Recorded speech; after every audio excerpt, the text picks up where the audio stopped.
Hello, hello. You can smell the biggest honey in the history of mankind. Dude. What if I reap and I don't get it? Do you smell that? Oh. Hello. Hello, Gizmo. Hello, hello. I saw that thing. What does it say? Ein... whatever to fire das affiliate Jubiläums Emer. Okay. How's it going? Yeah. You don't know what it is? Yeah, that's the 1 year affiliate celebration. So probably a year ago I signed the contract that I am an affiliate now. So only visible to you. Yeah, if you share it, then it's not only visible to you, of course. Uber Diablo. So one thing I don't know about him is what kind of damage is Diablo doing. I need to figure out what I should actually use. I assume I need fire. Fire, light, fizz, cold, really all of it? What the fuck? Well, I guess the lightning hose is lightning fizz, right? Meteor, fire, fizz. The regular fire is fire. What about bone spirits? Are they only fire, or there is actually magic damage? Fire. And then the wave is a like somebody says it's cold, or is it also fire? Wave is cold. What?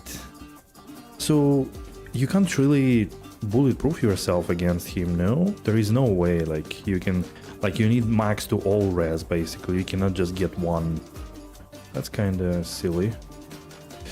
Also, I don't know how much damage I would need. Like, I have 0 skillers, only 1, and everything else is not applicable to blood golems, so that's literally none of that is gonna work. And I mean, I'm not fighting him with fire golems, obviously.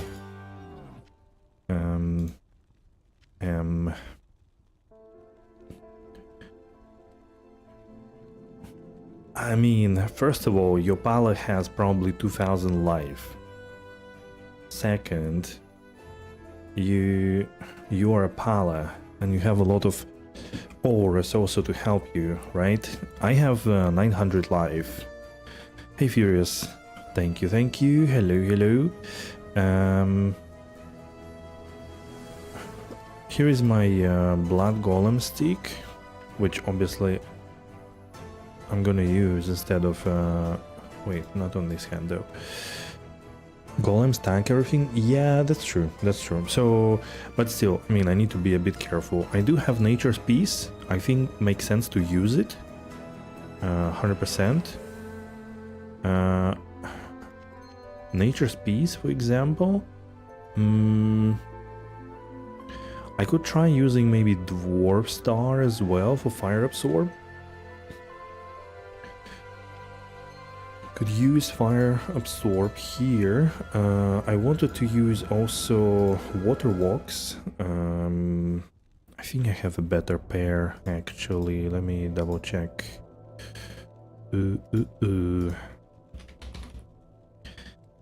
Hey Freudstein, hello. Oh there, 54. Dude, I have 2 crappy pairs of water walks. What is that? I was thinking that, well, what does my max res look like? 83 on fire, 78, 77. I'm sure you will him easy. Yeah, I mean, you know, like, I always worry, right? Also, it's the first time. After finding nothing but 3 Om runes, I just dropped a Zod? What? That's really cool. I've been growing passively my rune stash. Chum, Bear, Double Law, Vex, Gull, 2 Mal, 2 It's kind of funny, but none of this allows me to make a single rune word I need. I always miss like something. So for Phoenix, I miss Vex and Ja.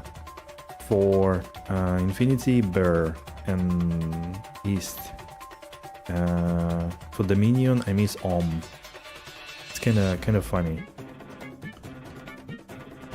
350k kills. Oh shit! Then you are on to a good drop soon. I'm afraid that I am not gonna get any drops any soon because I am at 125k kills. I'm gonna use Shaco. I might wanna use.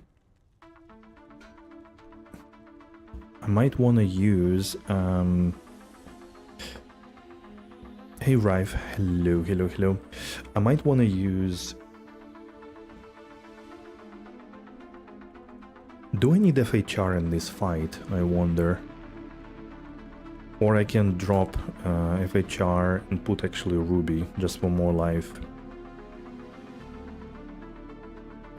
You've been slacking? Me too, but I also, like yesterday, I went through 3 these June maps.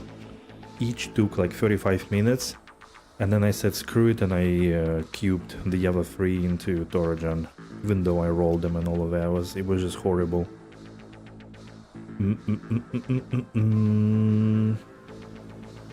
I wonder if I need FHR. Let me actually switch to the main hand. How do my resistances look like? They actually don't look that great without rings with resistances, right? My PDR is good, 26%, 10 here, 15 here as well. So I need to get resistances and probably as much life as I could. I don't need Geed. It's also a good call always to remember that. Right. Do I need poison res actually there? I'm not sure. Okay, let's look at the resistances. So that covers all cold. All res 7. I have another one. All res 7.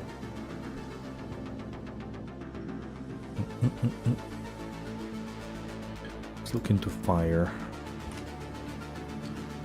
1.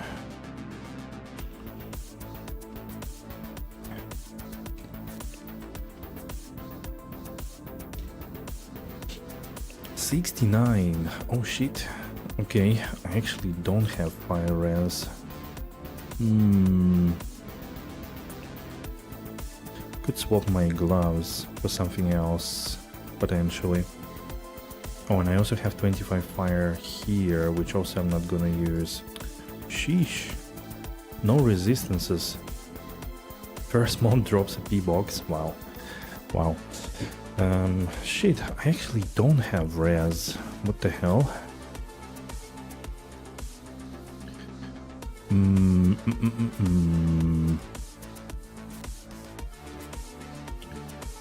Do I want perhaps to skip Dwarf Star? Sort of right about map tiers, the usual mobs aren't a big deal, but some of the previously T3 bosses still suck. Oh, I see. That's unfortunate, actually. I didn't notice much. I noticed only some kind of misalignments, particularly Hierophants with their Blizzard. And I'm not sure if there is like some kind of bug or whatever, but in the Fall of Caldeon, Blizzard from Hierophants was never a problem. Here, with 75 cold res, it actually drains my life sometimes really quick. Like, I don't understand what's happening there, it doesn't look normal. I mean, I could technically use Whispike if I want to, but I'm afraid, like... Let's be honest. Golems will be level 33. Are they gonna even deal any damage with that? Here 38. That's a big difference. I mean, Whispike though... This spike though, Commander Alma and her firewall, multi-shot nonsense, yeah. I could imagine. She was always tough though. So they probably didn't nerf her enough. Could change Mage Feast, potentially. Do I have any good gloves? Actually, I probably don't have any good gloves. Like, I didn't find anything rare that was good. And I didn't drop any insane unique or whatever. Yeah.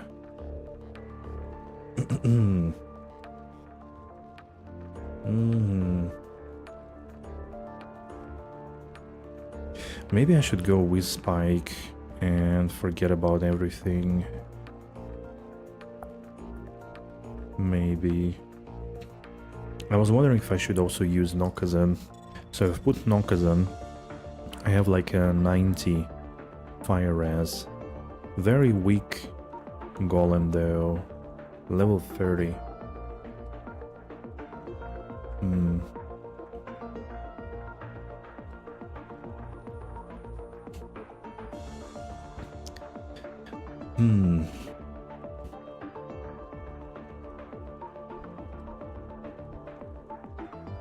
What else can I put? Well, I guess I need more life, right? To begin with, not to dodge too easily too soon. Wait. 18, 16, 17. Just to raise the life pool as much as possible. Yeah, I think that's as much as I have. I do have a few things here, but 44 to life, actually. Level 91, of course. The best thing you could do is to roll 44 life without anything.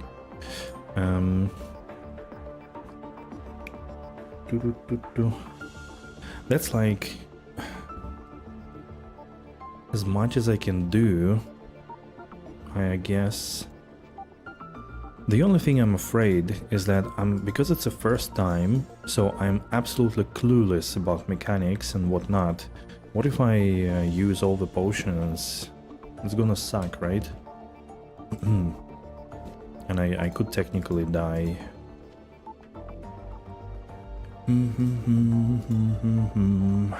Okay, maybe I go with... Wait, if I use these... Oh, wait. Wait, how's that? How did I get so much res? Could drop cold res if I want to. I think I had this one. I could drop cold res and grab some more fire somewhere. Let me check here. Fire. Damage. Fire res, sure. Now I have... There is no lower res or anything like that in there, right? I don't recall something like this from seeing. So it should be... What I have is what I will deal with in the end. So maybe then I don't need Fire Absorb, to be honest. So I'll probably...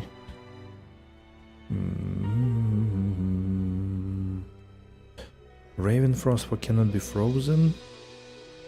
Could be interesting. Wait, is there anything else I could actually use instead? Oh, I can use Angelic. Wait, what does combo give? I think it does a lot of life. 75 life. Nah, that's not that useful, I guess.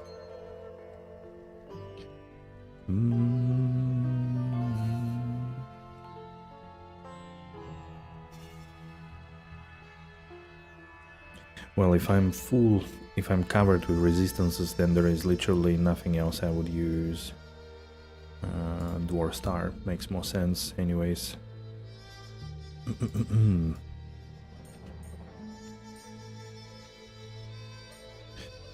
Seems like...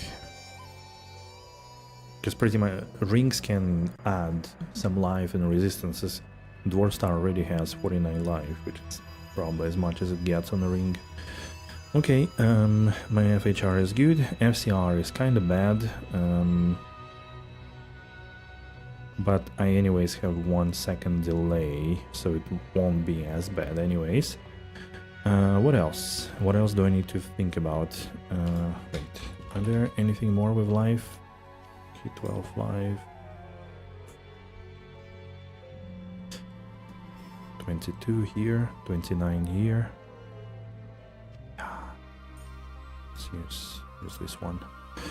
Okay, so I do have now 13,500 life. I don't have BO. I have 650, I think. What does it say? Yeah, I can't see that. 680 absorb. And my golems are level 35. Okay, I think that's good. I don't need probably with spike. Don't see a reason. Okay, so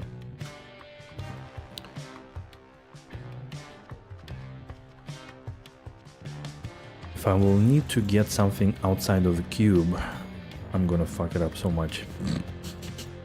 I'm not used to doing these things, so let's see how it goes. Damn. Mistake. I need to make a talisman first, right? Actually. Okay. Wait, I have 2. Replace the little juice in your belt. Oh yeah, that's a good call. Okay, vision, tier 1, tier 0 I mean. Okay. That's a good... Wait, does it go straight? Am I drinking it actually? Okay, yeah. Did not understand it. Didn't hear what happens there. Okay, so and I need to keep that thing inside. And do I need anything else? Like, am I missing something? Like, I don't need a key, I don't need portals, I don't need anything, so only reduce in here, vision, and that's it. My gloves are actually very interesting. I mean, that's like 20 FCR gloves, they literally have nothing else. Is there, I mean, if I don't have 20 FCR gloves, then I have 0 FCR, so I don't think it makes sense to replace with anything. And as we established, I literally don't have any other glove besides Lava Gout, which I cannot use because they are too heavy. And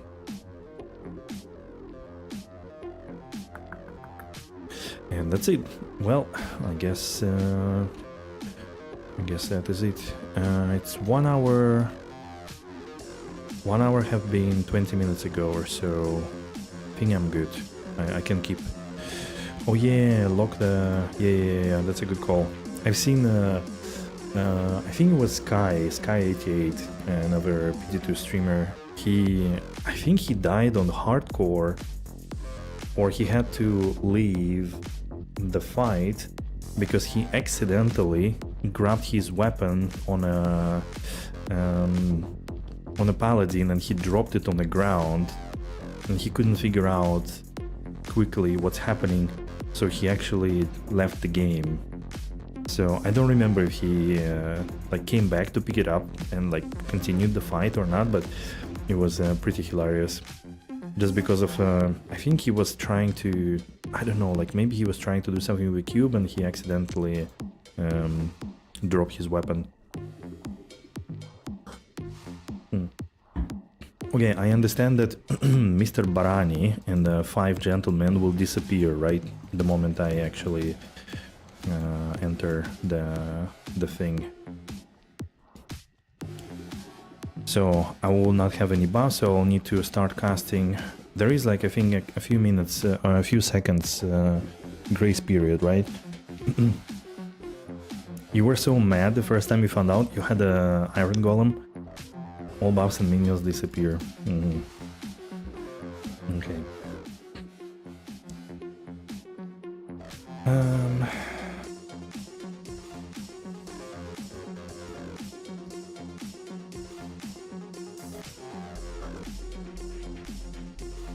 I'm so thirsty, but that tea is damn hot. I went for a little walk today. I'm in a last week of preparing for my crazy walking event. Don't feel super positive yet because my ankle still feels a bit stiff, but I'll figure it out over the next 10 days. I saw today for the first time the route, and it's pretty, yeah, it's pretty long.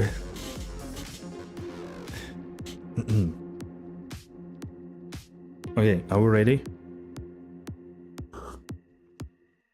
Everybody ready?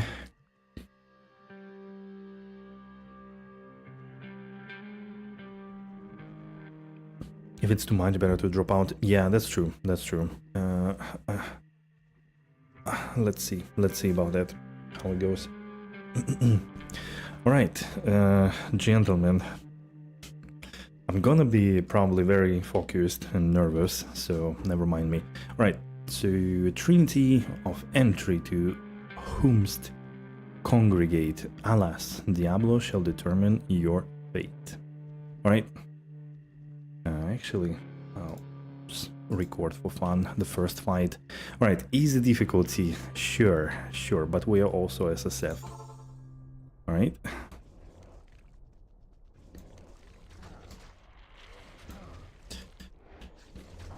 Oh shit, there is a little problem. Amplify damage.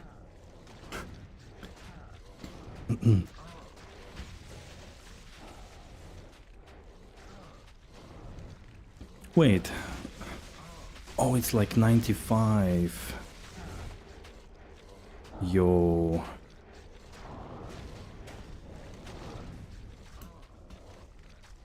Wait, why is it so easy? Oh yeah, I mean, it's probably gonna get hard, right? It's gonna get harder later, right? And I cannot leave longer than 10 yards. I actually didn't know that, but now I know that I can't do that. I need to stay sort of close. Probably should focus more on keeping the golems alive, right? That's a bit more important, I would say.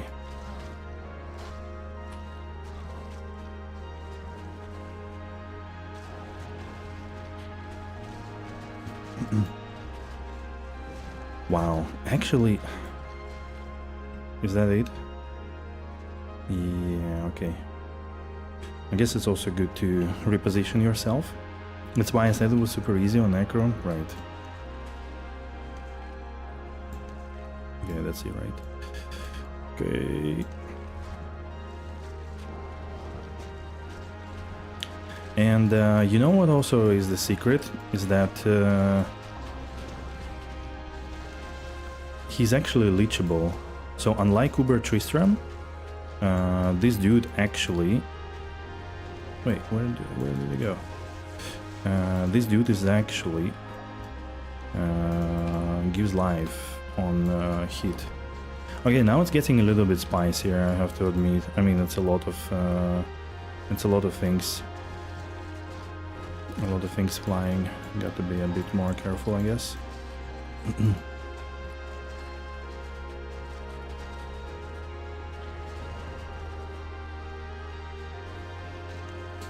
Summon the golems.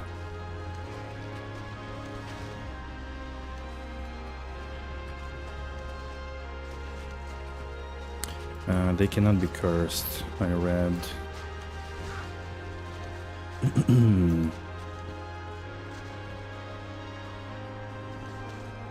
Imagine if I drop a unique item. Is it even possible to drop on tier 0? I don't think so, right? You can? Oh no. Only T1? How difficult is T1 compared to this? Is it a big difference?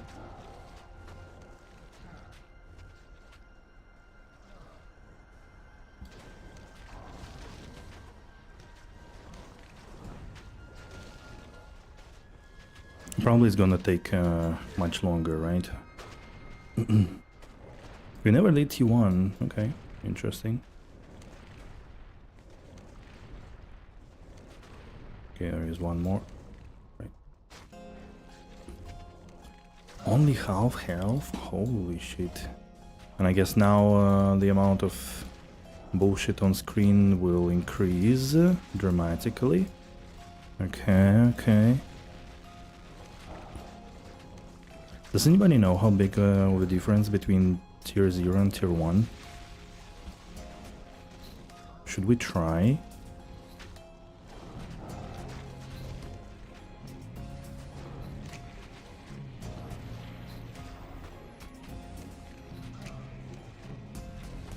Fuck. The golems doing the dance. Oh, some poison damage even. Interesting. Oh fuck.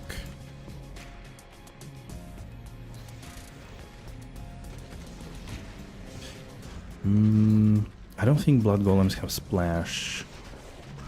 So yeah, it gets a little bit tricky with summons. Like same as with the other dude.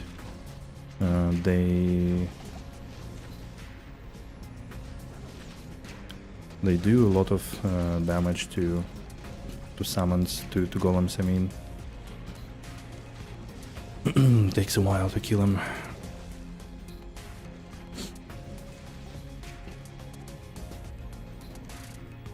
They got splash 2 seasons ago. At the moment, I don't think it says that they have splash. Ah, no, they have smaller splash. Clay have bigger, and fire don't have splash, I think. Not 100% sure though.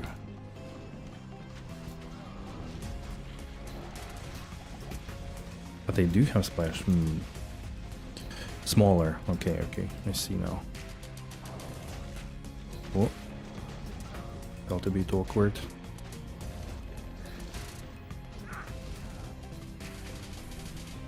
Oh. Only one golem survived.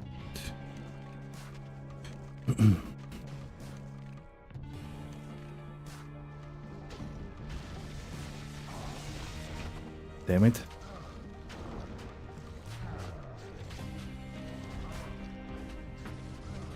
Invisible fire there for sure.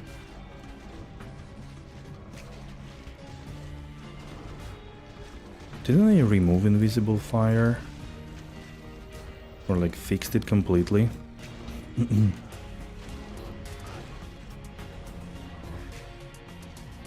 Okay, let's not get cocky, alright?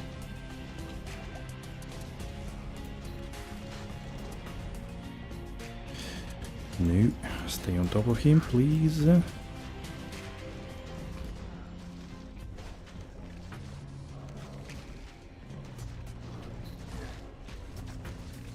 Jesus, so much crap on the screen. Alright.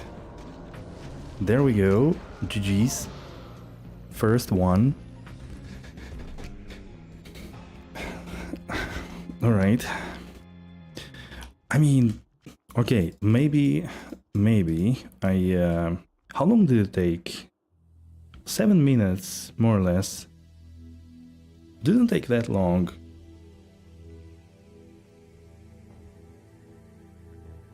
It didn't take that long, actually.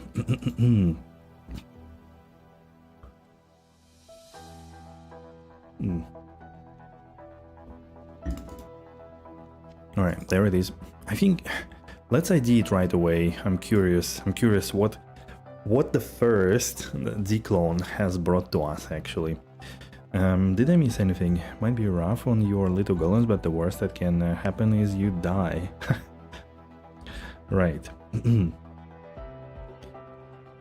Bill probably couldn't do it. I have the end game. Oh, I have a damage, but Whirlwind Scene is a bad match for Diablo. Yeah, I don't know. I have zero clue, to be honest. All right. What do you think, guys? Any predictions? Out of curiosity. What any we're gonna get? I'm surprised. Yeah, like blood golems did a lot of.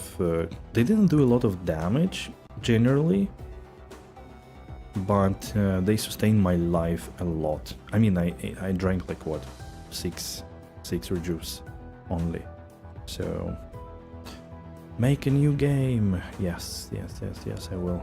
By the way, this is the piece I crafted, so that was the best. Got this free lower less. Oh, actually, he has free blood golem. Wow, that's a cool coincidence. Actually, for the fight, very helpful. 96 to life. That was pretty awesome. And I think it had 27 all res, corrupted with cold res.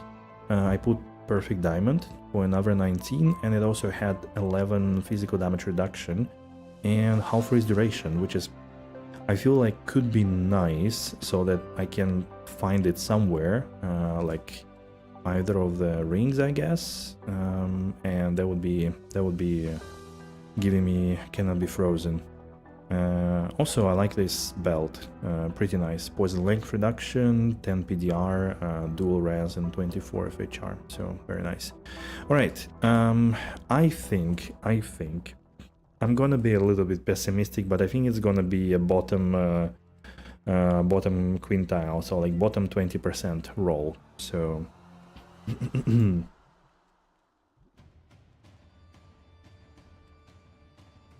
let's go. What?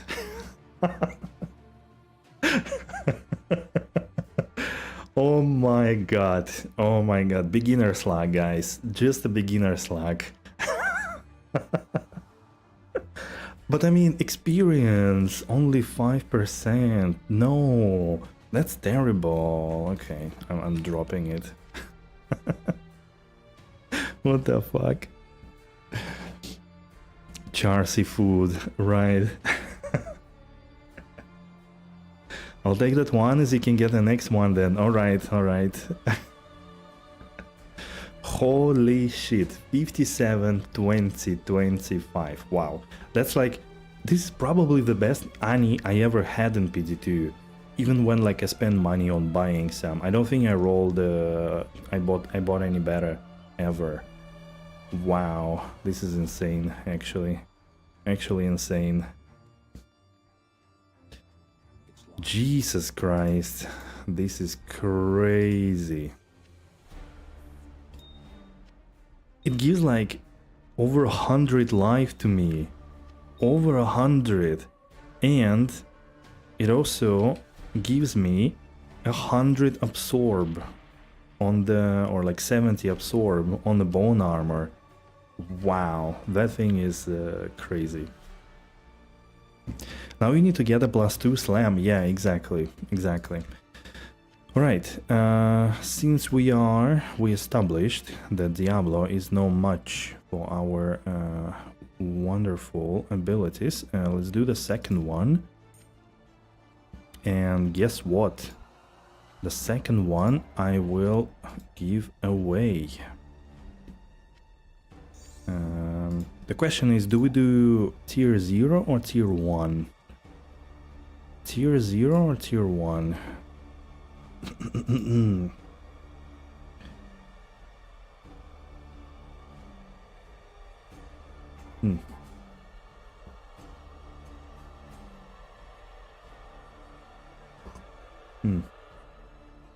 The wiki doesn't say anything about tiers. Declone, blah blah blah blah blah, drain, block, base HP, crit chance, monster level.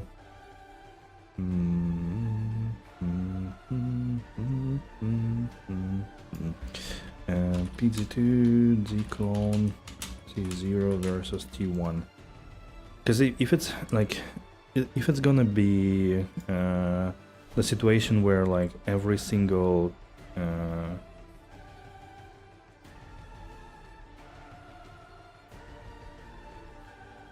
second the golems will die and I will have to, you know, run around like crazy frantically trying to keep any damage uptime, like that's gonna be stupid. I just don't want to waste time.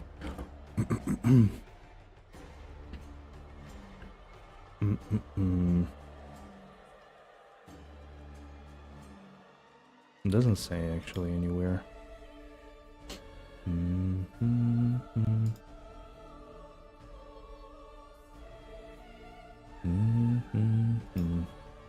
Now do Rothman slam it. Yeah. Right. Okay. Anyways.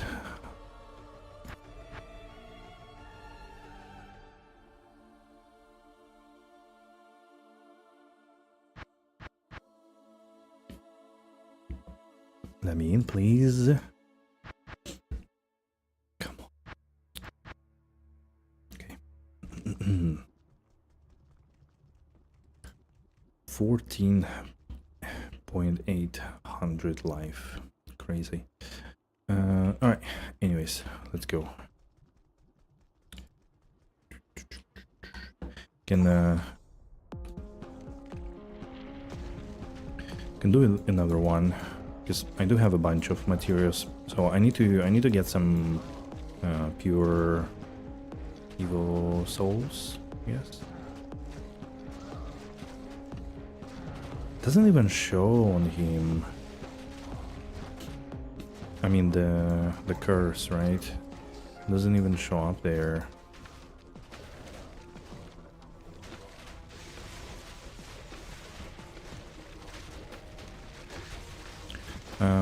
Diablo, can you maybe chillax with your hose? How you doing? Doing good. That's my second ever Diablo clone fight. We established that he's a pussy and I'm a mega lord. And yeah, that's why I only have two fights to do, but I think I'm good for now. We got no, that's T0. Oh, shit. I forgot about that one. Damn it, G-Stacks almost killed me. Look at you. we got a good Annie. Acceptable, I would say. Acceptable. You ready? Look at this.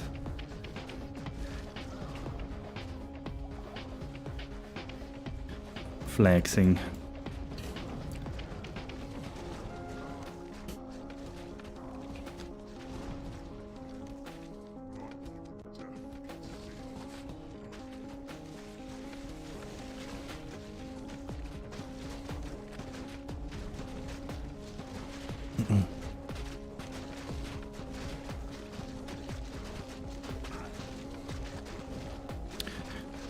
Damn, these guys, they don't joke. I think I need to reposition slightly ever so often. The summons, the skellies deal damage actually. And I guess also fires from everything accumulates. Holy cow, yep. Yep, I never had such a... Like I was telling guys that I never, even like on a trade, I never had such a good Annie. I always had it worse, even when I could buy stuff. Because I would never spend, because this Annie would be like, I don't know, 5-6 high runes. Now probably more.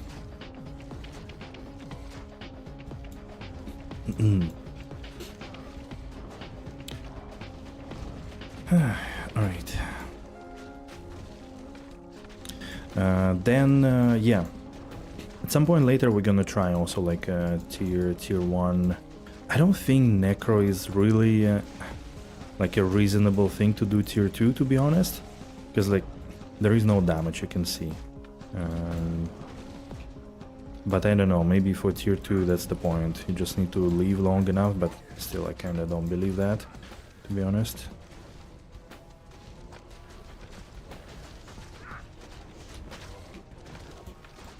Armor. It's getting a bit chaotic in the last phase, like so many things happen actually. But I kind of want to zone out a little bit and maybe group them up a little, all the skellies, so that splash works. They don't kill one thing at a time only. Yeah, there was again the...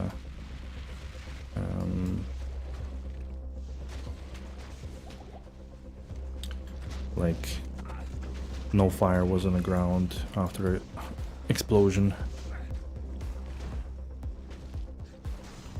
Come on, dude.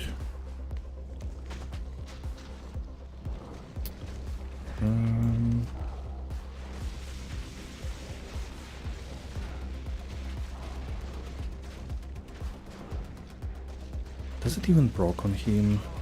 I'm not even sure.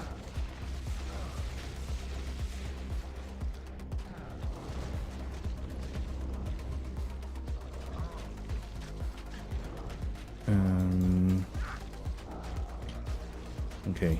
Long messages are hard during the fight. Bear with me, sorry.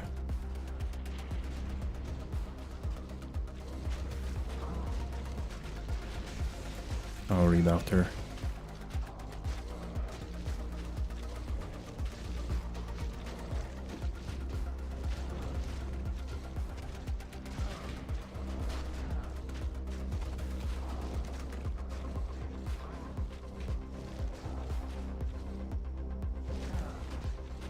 Yeah, you see, there is so little damage actually.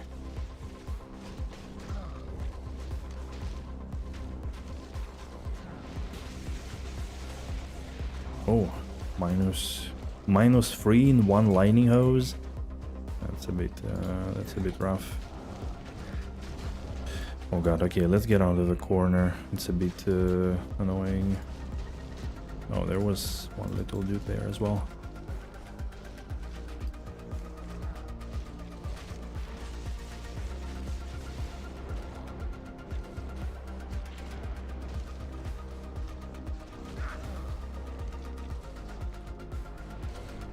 Oof. That was close. Perfect D Ghost Strike Arc with AS and more AD, so we made the ball zone. Oh, nice! That's cool. Good job. Ghost Strike Arc is not bad, isn't it? I mean, it has decent damage for sure. And like with extra, can definitely get you going there. Okay, let's try to pull him out, maybe. Still easier when I'm just running around and not around the pole.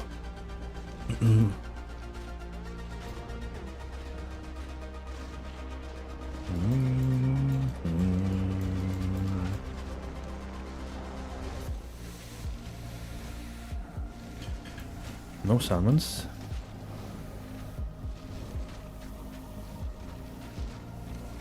Not anymore, I guess.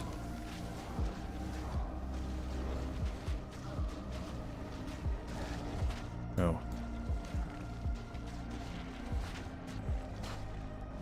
Whoop. Another one. Let's go. I grab it. I did. Alright. What I did for ad phases, I had an edge on weapon swap. The torrents applied open wounds damage from golems to ads. Made it a bit faster. Oh yeah, true. I remember that you could use that indeed. Level 27 golems. Yeah, maybe for tier 1, indeed. Unless there is too much damage, because if I switch, let's assume I have... Nah, I'm still okay with res. I mean, not good, but okay-ish. I guess with a reasonable quiver, it could be good. It's your favorite bow in the game? It's a huge for chaos clears. Nice. Is there like any anything on proc, actually, for that one? I don't remember. 300 ED to demons too. Nice. Easy. Alright, gentlemen. Hardcore Trace so dead, can't buy anything. I mean, there are way less people, so you need to be aware of that. There is of course shortage of supply of everything you can get. Alright. Again, 6 reduce. Proc level 20 holy bolt. Oh, I see. Should go back to softcore. Maybe. Alright, gentlemen. Next one. Half as many players as last season. Really? I mean, no way. 4,000? I think it's more or less the same, isn't it? Well, what I saw is that it dropped down a bit faster this season. So there were like 11,500 peak on the first day, and like 10.5 next day, and blah blah blah, but then went down to 6 very quick. had a big boom for PoE streamers last season. Because all of them tried it for the first time, but this time they only stayed there for like 4 days, and then everybody went to play D4. Right. Okay, gentlemen. So the next one is gonna be as cool as Lucky. This one we're gonna give away. Oops. This one we're gonna give away. So if you wanna grab a nanny, then hold your fingers for a good one. All right.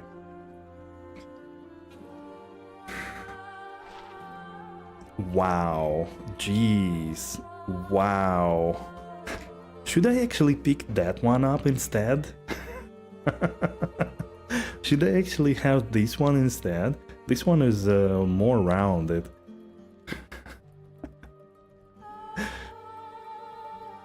$37 VTZ, I guess. That's too bad. It's much better. Wait, I didn't... you guys didn't tell me. Wait, what do I have? I have here 57, 20, 20, and 5 experience.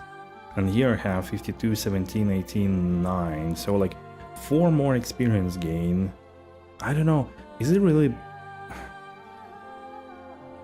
Is it much better this way? Or not really?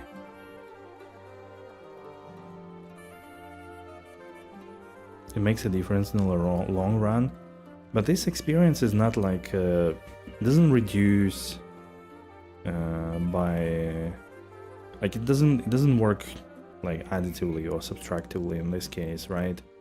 I think it has like some skewed mechanic to it as well. Like it's not such a big thing. If you think you might try Ratma, I would keep both.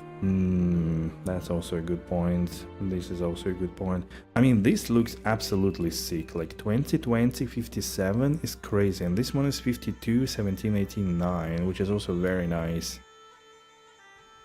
I was thinking of trying Ratma actually. I was thinking of doing Ratma indeed.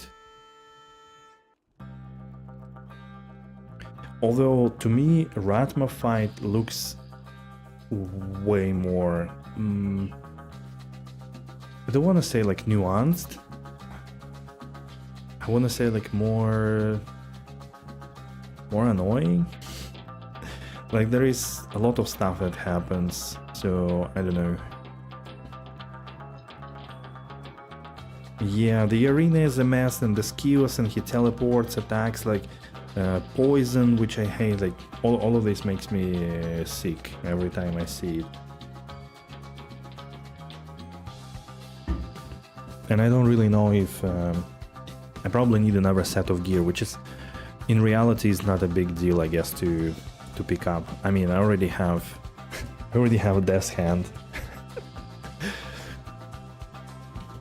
Poison is super manageable at least, yeah, I guess so. But then there is also magic damage from bone, right? From teeth and bone spear, I guess. I don't know if there is anything else. Well, alright guys, you convinced me. I'm gonna keep it, so nobody gets a nanny today. Sorry. It's your own fault for planting these thoughts in my brain. Alright, so now we have +1.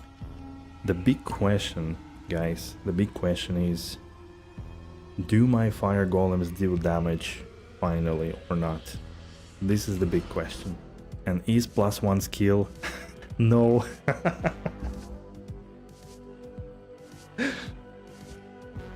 Is +1 skill gonna help with everything?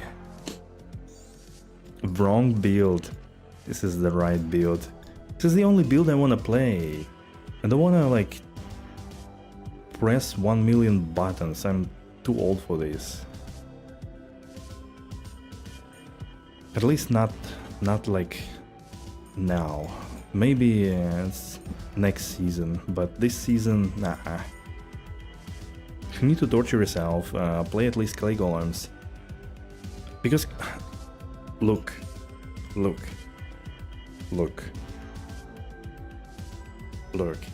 It's not that bad, alright? I think clay golems are actually worse. What I had yesterday though was like a like a punch in the nuts. I was like, oh, evil beacons from the void. Even beacons from the void, and I was like, wow, nice experience. You know what happened? All my golems died and I had to run away and save my life. It was so funny. Oh my god. I was like, wow, really? I was evil bacons from the void. They got me. Wait, I think I wanted to drop this one in a free game. So yeah, don't... If you think there is an end to a misery, think twice.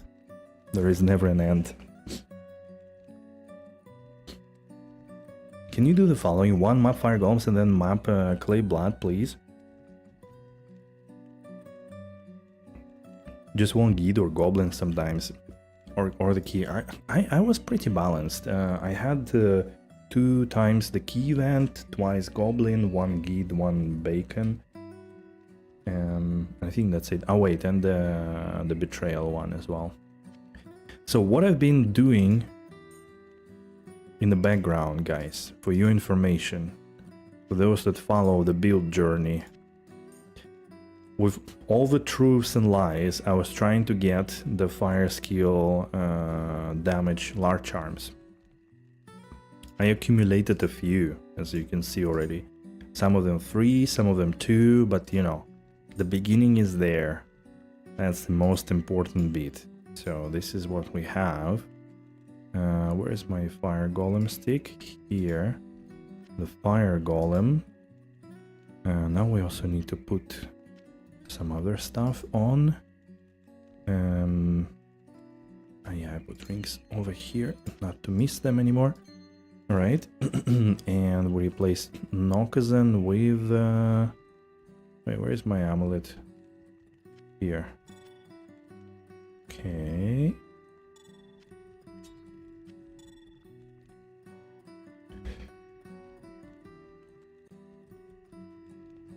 You had 1 corrupted, guys, 3 Warstone Shard events. Oh yeah, true, I had those twice as well, the Warstone Shard events. 3 bacons and 1 summoner who took me to fucking this June. I thought he always increases the tier, isn't he? I heard he always does. Oof. Let's make it a little bit warmer. Less bright, I guess. Well, wait. Doesn't change much, right? I guess this... I put up the light a little bit higher, because I, like, no joke, but it does get into the eyes.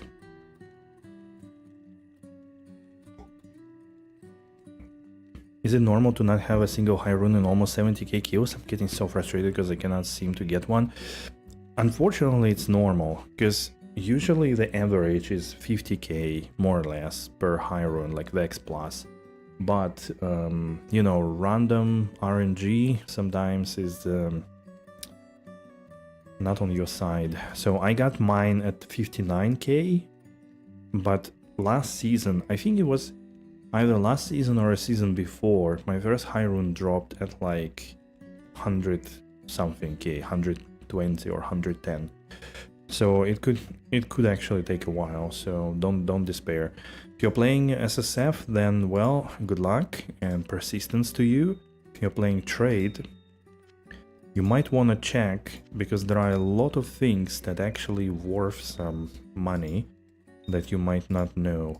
Like all these ingredients, like all of them start from like pool rune at least. Some of them go up to East or Ghoul and stuff. The essences, the Bale one is a Ghoul rune pretty much. The other ones are like pool So there are a lot of things like this that actually worth money, and if you just need money, then you can do it. You can sell those. My RNG isn't my favorite this season. Fuck me then. Well, there you have it. You said it. What do I need? Oh, I need fire res. Do I have everything else correct? I think I do. Wait, where do I get fire res from? Wait a minute. Where did I lose it though? Lightning, fire, MF. Are these the right boots actually? No, they're not. Interesting. Now I have fire, and I have one more spot. You should see what people are paying for splinters. That I don't know actually. 317k kill dry streak at the moment. Yikes. Yeah, that's pretty unlucky. Like very unlucky actually. Summon. Good here. Ah, Geet's fortune. Yes. So I need to get rid of something. What's... wait. I don't need extra lightning. Yeah, because now I have also Annie, right? Annie with 18 or res. Do I have any sheet called charm? I think I don't. Last time I tried to do that as well. You got an Ethereal Templar Smite for your merc, so that was really nice to find. Oh yeah, you see, where you lose, you find. So there you have it. Yeah, unfortunately my cold is way above the norm, but everything else is below. Well.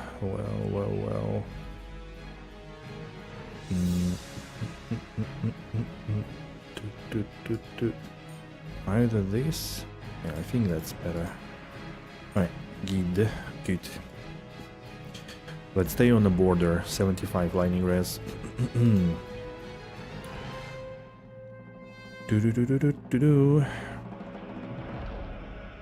Maps. Haven't corrupted it because I'm scared it might break. Oh yeah, that is definitely scary. I prefer not to do that, at least early on, like those like killer items. By the way, speaking of which, we're gonna corrupt a few things today, I think, if we have time. So there is 1 hour. Wait, when is the PoE 2 announcement? Is at 10 p.m, isn't it? CET. So at least like last time I checked, it was 10 p.m. So I think we do have like 1 hour or something. By the way, gentlemen, combat skiller for palace 32 live, elemental skiller for druids 42 live, free of charge. Just tell me and they're yours. There are a few other things like free to poison skill damage, 23 to live. So if you play one of the builds that uses it, then I can give it.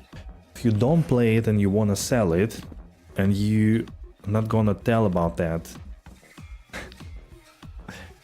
then I'm gonna be upset. To shift the P combo with 22 to life from alpha ages. Oof, I see. Okay, Mr. Barani. Wait, why are you running this? Mr. Barani, what are you doing? You're a lightning dude, aren't you? Yeah. Mr. Barani. Mr. Barani. Why are you not using the Thunder Gods? Mr. Barani, what the hell is wrong with you? No, yeah, thank you. Alright. Wow, you're a barbarian, huh? That was probably very loud, wasn't it? Sorry about that, I didn't realize they were so loud. Thank you for the follow as well. Okay, alright. For those who missed, two declones were done. Number one was this, 57-20-25. And what do you think number two is this. 52, 17, 18, 9. Does it get better than that? I don't think so. Right, now I'm gonna rejoin the game. The health layer 4% from perfect AD, 33 minus res with 4 sockets. I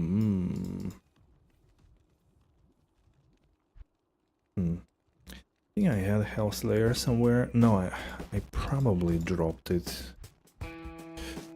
Yeah, I did. Alright. Wait, I don't need to rejoin the game, I just need to summon them. 1, 2, 3, 4, 5, and another one. Alright. Is it good for using Bear Druid? Oh well, I don't know. I have no clue. Never played the Bear Druid, so I don't know if anybody knows. I guess like Fire Claw Bear Druid. That is.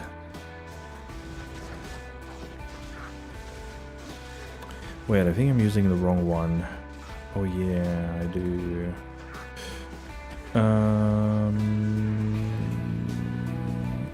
Yeah. Okay. Abort the mission. Let me go back for a second. Where's my revive stick?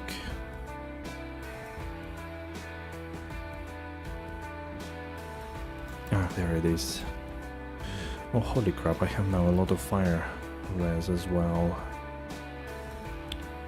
Any fire charms in here?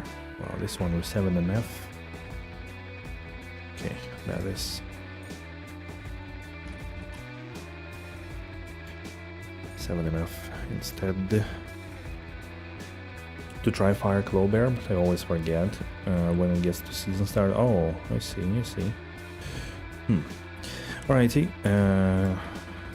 Then on a swap, it's correct. Pre-summoning skills. Okay, so guys, look. It's 2000 top damage on fire. I think this is good.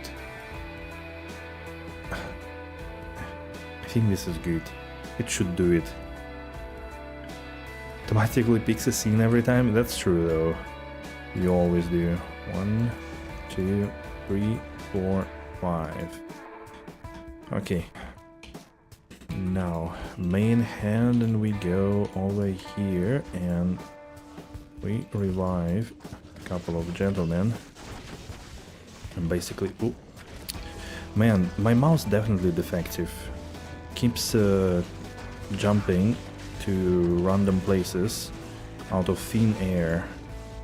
I already like checked the sensor, I checked the, you know, the surface. Nah, there is literally nothing. Wait, I'm too aggressive I think here. And it does jump from time to time somewhere, random place. I don't like it.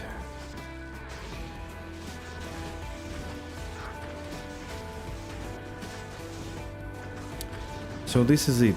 This is how it goes. You can see actually damage went up. It actually went up. I used to, like a few days ago I was like at 23k DPS. Okay, I'm a bit aggressive. Oh shit. Also wrong curse as well.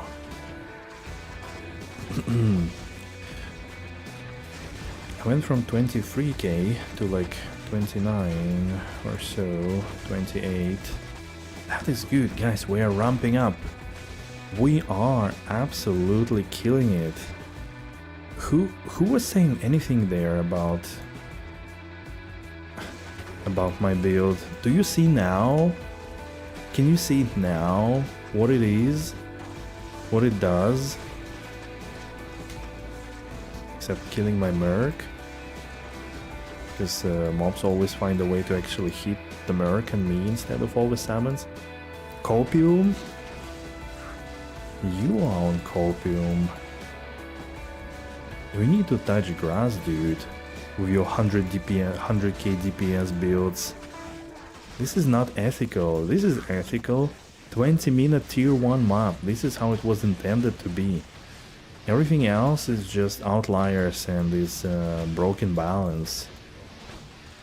Summon Druid for starter is so good starter build. They can do high colony pretty fast. Yeah, that's true. That's true. Summon Druid is very strong. It was, I guess, a little bit nerfed. Ooh, Shapeshifter. Nice amulet, actually. I don't know if they need those stats, though. I never played Shapeshifter, so no idea what they need. FCR, 2 Shapeshifting, all rest 17, I think. Let's go.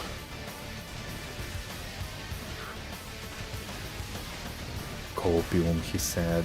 My goodness. The guy has no faith. You can see that, like, I have very much not optimal gear, right? And not even infinity. Although, like, again, I will be very curious to see... Oh, winged axe. I'll be very curious to see whether this dude I have now, with, for example, Dual Dream, or like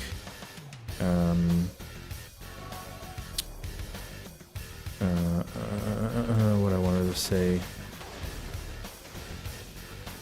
or like Skyfall and what's the other one? Griffin's Eye. If that's gonna do stronger than just pure infinity, because that will be a lot of, like, he deals a lot of damage now, actually. Like, if you can see, he has like, wait, where is it? 871 damage, increase on lightning, 13 pierce. That's pretty big. That is pretty big. So I'm pretty sure he deals like damage equivalent at least to like 1.5 golem. At least. That's the Ariak Needle also 4. Tennessee Aaron, Nos, Verdangos and Strings so far. Why didn't you... Oh, Amrun, hello. Nice. I found one yesterday. So I didn't tell the full story. Yesterday in the Taurasha tombs, when they were corrupted, I actually found Law and Am. And I found Amrun, you know from whom? From freaking Durio himself. It's crazy. He dropped an Amrun. Can you believe it?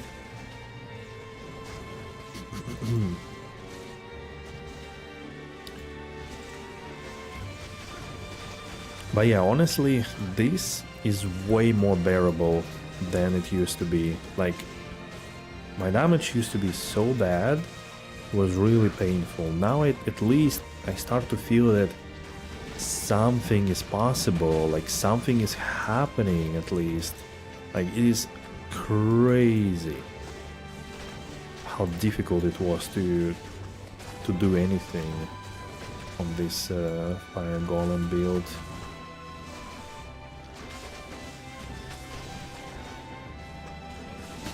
And honestly, I don't think that Clay Golems would do better. I mean, look, things at least die, at least there is some AoE. With Clay Golems, like, everything is gonna be a drag. Like, nothing is gonna die. You would have to chase small things back and forth. Like, it's just, I think, by design, terrible build for this. Clay Golems are good for Tristram, for Triangle, I mean. But here... No.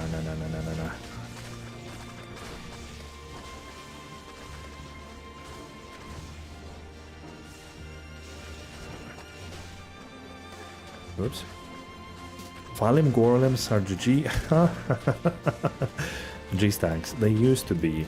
In the previous season, they used to be GG. They were nerfed very much this season. Like half. Literally half. If not more. Like, they deal half damage and they also deal it, I think... something like 50% less often. So it's like, I think they were nerfed like to the quarter of the original damage, maybe to the third. So it's really hard to call it GG build, honestly. But we're building it, we're making it, you know. They have enough good endgame gear. I mean, good, yes. Like obviously they are all playable. They can do damage, but like how good and how rewarding it's gonna be. To me, that's more like a question: how rewarding it is to put a lot of currency in a character, for example. Like to me, that's a question. Many of them, like almost all of them, will be able to do decently tier 1 map, but some builds will be able to do it with like 1 high rune investment, like Whirlwind Barbarians right now. The others will need like 8 high runes, 10 high runes. Still pretty good from what you can tell. Nah, I mean, if you say that this is oh man, the mercenary died. If you want to say that this is good, man. I mean, once again, I have Torch, Annie, Skiller. I have, how many is it? 10 fire skill damage. I have, when I use my cast skill, 39, level 39 fire golem, 39. And I do tier 1 maps in like 18 minutes. No. With this gear, with this level of gear, even Summon Druid, who is also a slow mapper, was probably doing it in like, I don't know, 10 minutes. It is very weak, what you see here, like comparing to the investment. It's very weak. In my opinion, of course. It's way weaker than it should be at this amount of gear. And I don't have anything crazy, but like, you know, I have like 3 summoning, 19 fire skill damage. I have 3 skills here, 3 skills here. I have 2 skills here, 1 skill here, skiller and all of that. It's just, nah, it's just not good. Just kill Declone, that's better than I can say I've done. But that's completely, it's because it's completely different thing, you know? One thing is to perform in maps, and the other one is to kill bosses. So, 2 different things in my opinion. It just happened that golems are, like blood golems, are really good at killing bosses, and clay golems are good at doing Uber Tristram. So, but I can't do a map in 20 minutes. So just same as like, you wouldn't go with Smiter to map. I mean, unless you're some kind of masochist, right? But you can do Ubers in like 1 minute with him. So same story here. And if you give the same amount of gear, same amount of skills, plus skills to almost any other character, they'll be way faster.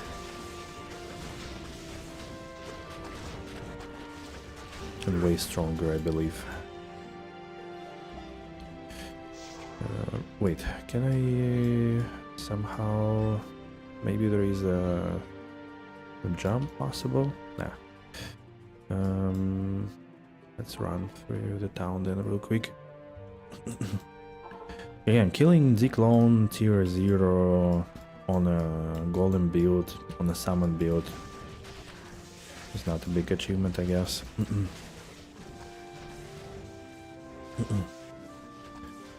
But in general, yeah, many, like, what they did in the end, like, many other characters I think it's more balanced in some point. So there are a lot of builds are playable. Have level 41 Venom and it does a mere 12k damage over 1 second. I need more. Yep. And then you Whirlwind and you apply that to Venom. You renew it every millisecond, right? So you probably swirl around and everything dies, isn't it?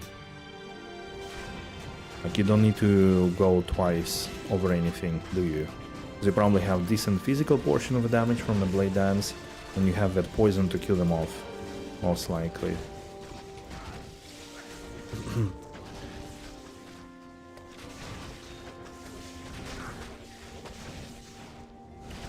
So again, in my opinion, from what I can see, that like, yeah, a lot of things actually add up here.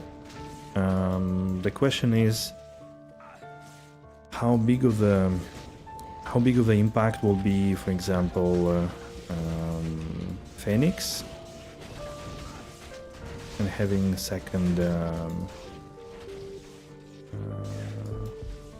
and having the 5th Golem. The problem is I'm facing now with like Phoenix is that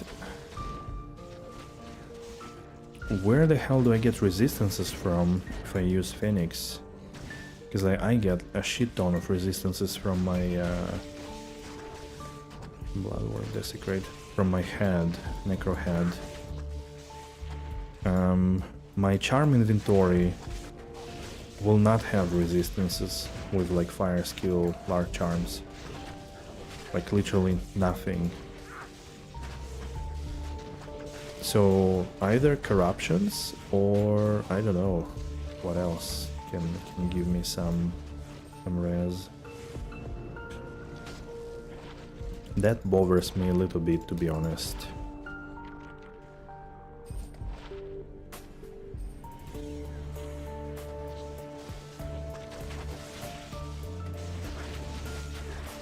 Up to 60k DPS, but I need to get some good corrupts and passes for sure.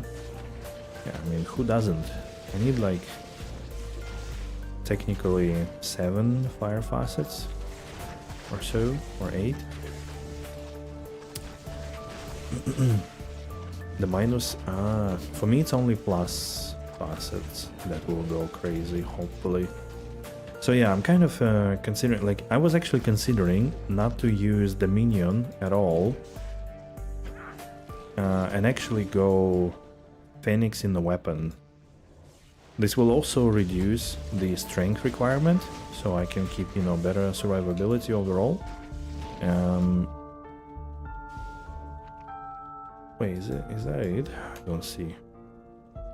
Oh yeah, okay, I finished him up. Nice. I was thinking of using Phoenix in the weapon instead of the minion. And then for the head, I could either use what I use. This is very defensive setup though.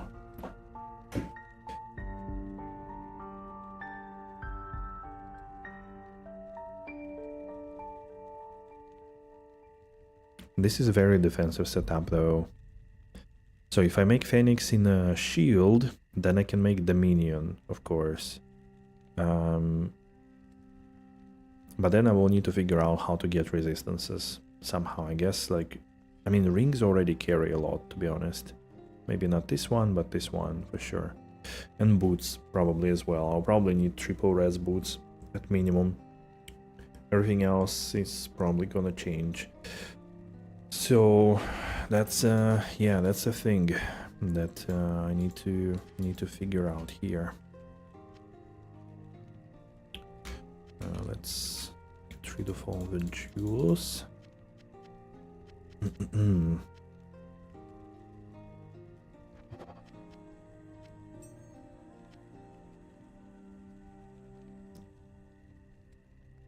Because then, yeah, the other option is, if I drop the Sacred Totem, I could have actually 7 revives instead of 3. Maybe that could also add a good amount, but I'm kind of doubting that. I mean, it's probably also very safe to have 7 revives, but I'm not sure you will always be able to like find good revives to actually use. So that I don't know really. Okay, let me really quick check if just by any chance, if by any chance PoE is actually now.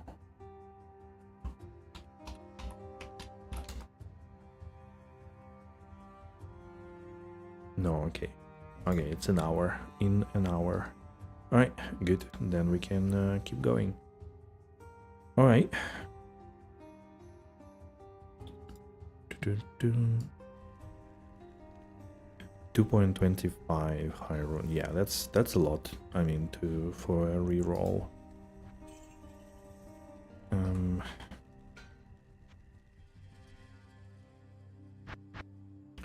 Still haven't found good wand. I only have 3 summoning, 19 fire skills. Surprisingly, it's better than +6 to fire golem. And I only have 3 to summoning head. Couldn't get anything better. Also here.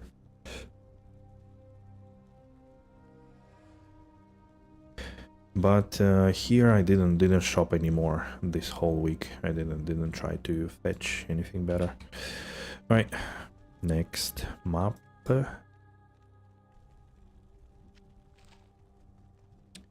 What does this one have? Maximum life. Okay, it's gonna take a while then, most likely.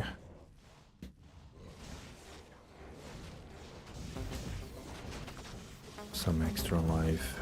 Rack, Tune Beast. Okay.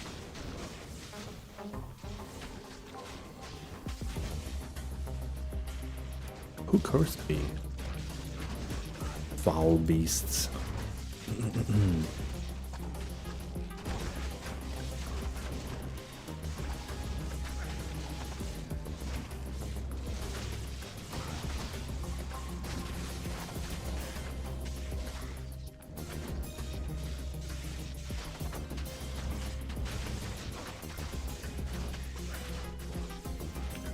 I feel like my blood golem is not attacking when he's stacked. Like, it feels very weird. Sometimes there is 0 life leech. Can't really understand what's happening there.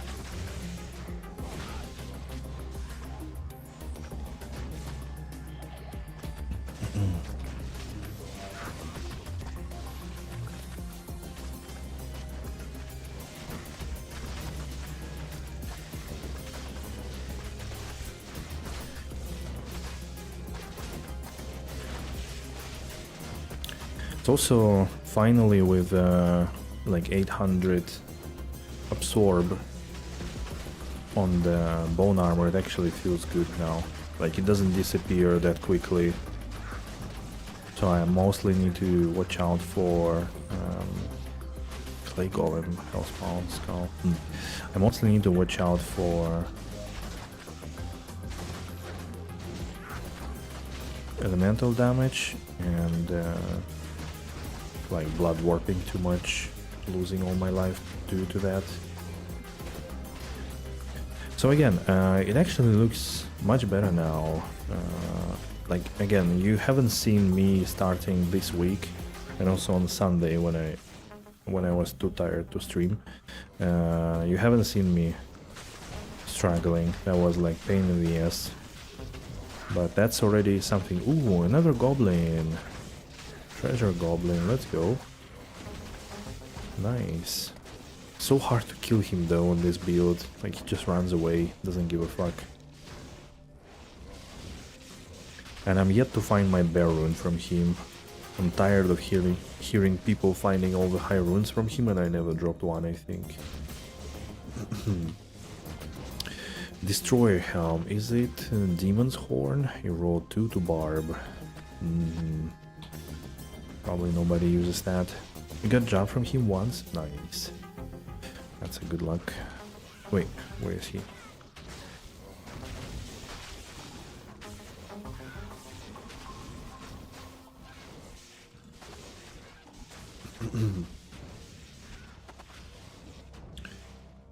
There it is. Typical one. Doesn't drop me anything. Life, mana, shoes.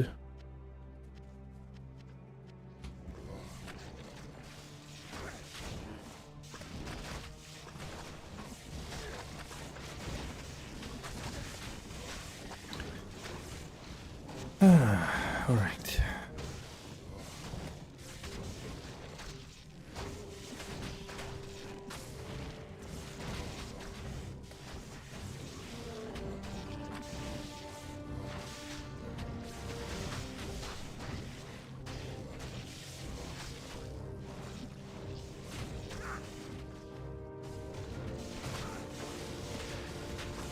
Oh, I forgot that static also decreases their lightning resistance.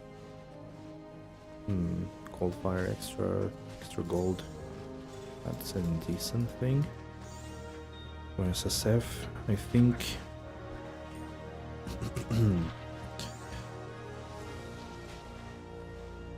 How you kill the map shuffle? How you liking? Sorry, can't read. It's okay. I think it's alright. I think some time ago I was thinking like I should actually change the way how I pick builds. Purely based on which maps I actually like to run and only pick builds that can run them. I think I need to do that. But I think this time I'm kind of lucky on tier 2 and tier 3. There is like Throne of Insanity. I think it has no fire immunes. And also a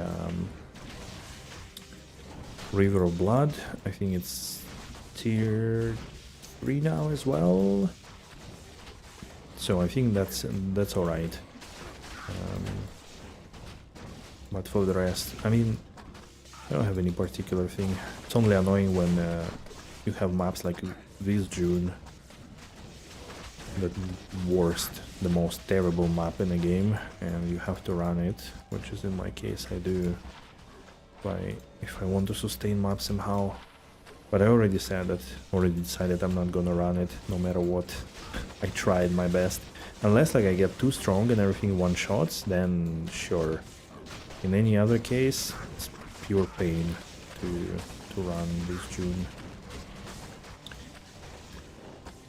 What about you? What do you think about the map rotation? Do you have any particular outliers, like likes, dislikes?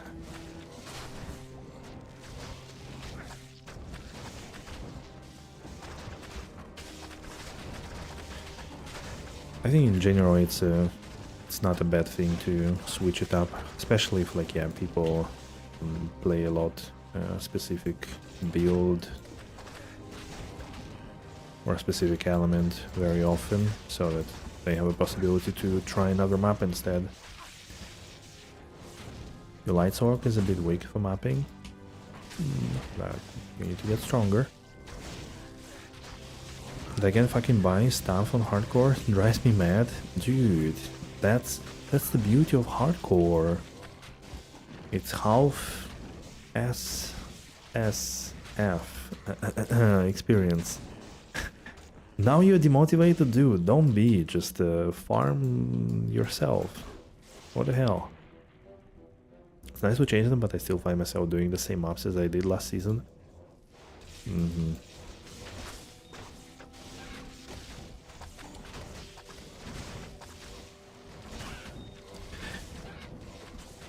That is also true. I guess like maybe it's more of a question like maybe there are some maps that people don't like, and maybe you could like try to figure out what's up with them, because like there's been like plenty of feedback, especially I think from like 99ers.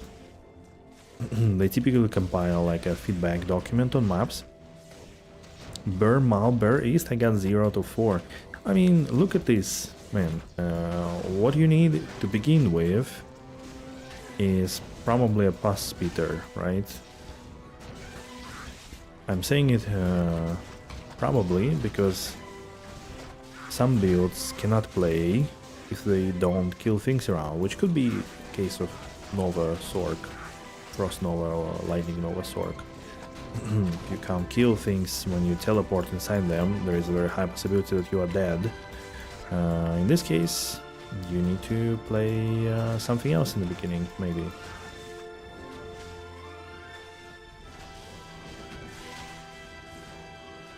No, I think it's fine. Or Stormspire Act 2, yeah, for example. That's an option too. Well, like static procs, right? I think that is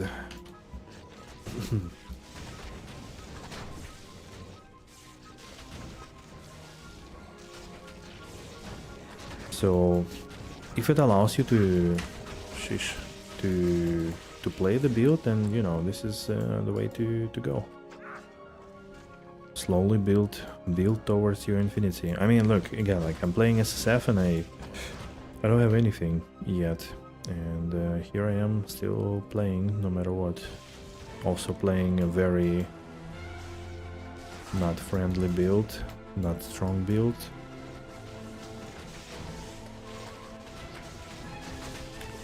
But yeah, what I was talking about maps, that I think it's like, I don't know how much they look into this feedback, but again, I'm pretty sure that 99ers, they always run the same maps.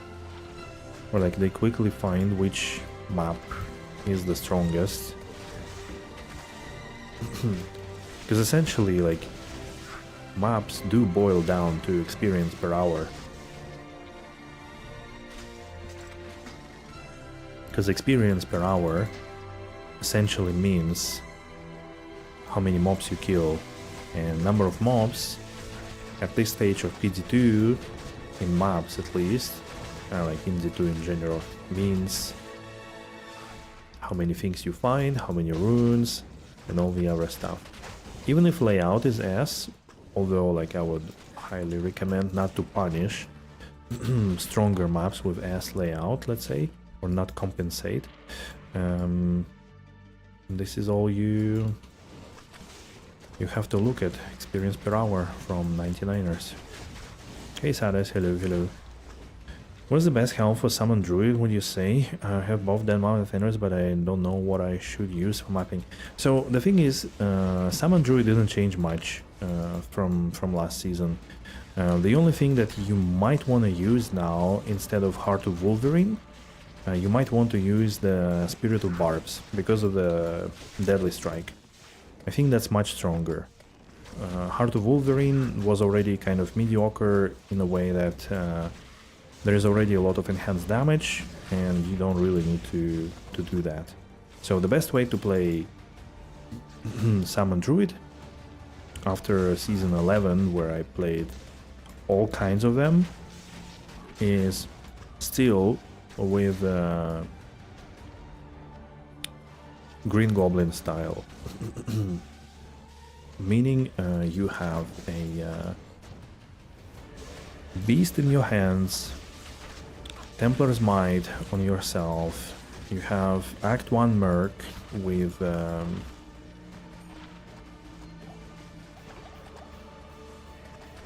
Demon Machine, ideally corrupted with Deadly Strike and AD, and 4 sockets or 5 sockets, otherwise socketed with really good jewels. Same Core Helmet should be really good, either a really strong bone giant skull or a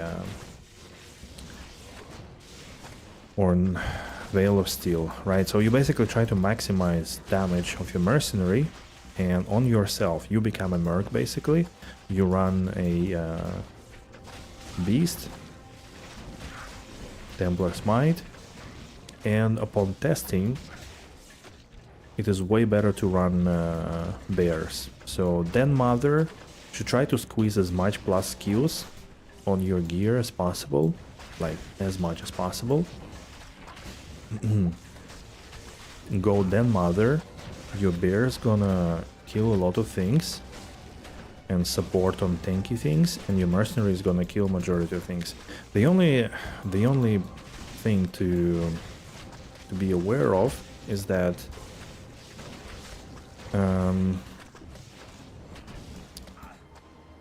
multi-shot in isolation have been nerfed. Less ED plus Demon Machine has been nerfed also a little bit in isolation. Because it doesn't account for critical strike change. So it might be interesting to see. Oh, I forgot I found them. Might be interesting to see if, for example, using a critical strike Gladiator's Bane with 3 sockets could potentially be a better option for Green Goblin build. So yeah, but regardless if it's Green Goblin or not, then Mother proved to be stronger. So the bears proved to be stronger than any other. Like doing a Raven lore with Ravens, Fenris with minus Fizz Res and you know, the wolves, or just using, I don't know, Quetzalcoatl or free skills Shaco or whatever, or like stronger, just more skills on your helmet, and having all summons wasn't stronger.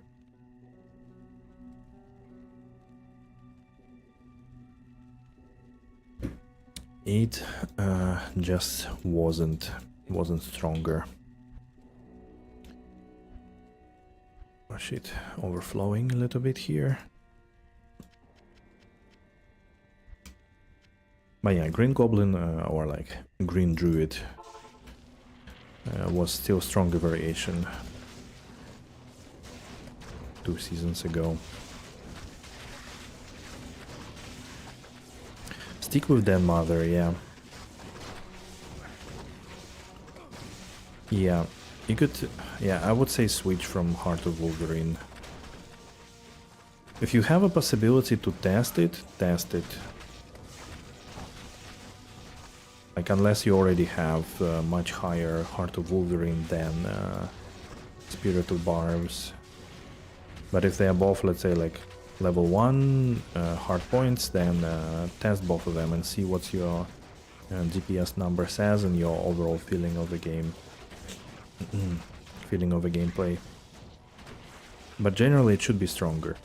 The Deadly Strike for them to chance to deal double damage, typically stronger because not double damage, 150%, right? Typically stronger because you already have, with all the plus skills, with all the auras and whatnot, you have a lot of enhanced damage already. And enhanced damage tends to, like when you have 2000 of it, adding additional 200 doesn't do a lot. But if you can add a 15% chance to multiply that by 1.5, that's way more. In PD2 I don't think there is a possibility to add like flat damage. That's why also reducing Fizz Res from enemies could be useful if there is an option like this, but I think it does it even work for summons? Like that's something I'm always confused in PD2 because like some stuff works, some stuff doesn't, and I don't remember which one does for summons and which one doesn't. For example, for fire golems, minus enemy fire res doesn't work if you have it on your gear, but plus to fire skills works. I think same applies to Wake of Fire traps, but for summons, if you have minus enemy physical res, I don't know if it's gonna work. I don't think it works on summons. So, but that's an example of how you can actually increase the magnitude of your damage more than just adding enhanced damage on top.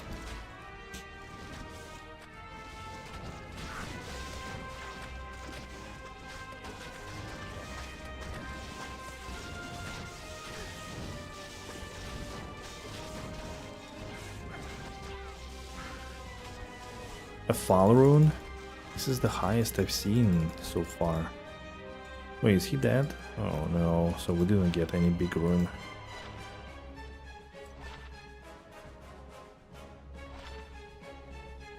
Two to curses, revive, decrepify, 2 skills. Huh.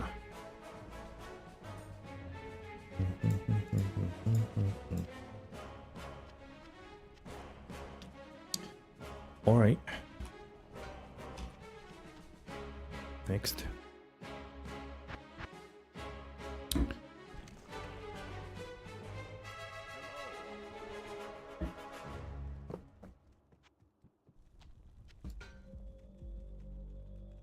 Sewers and the palace cellar.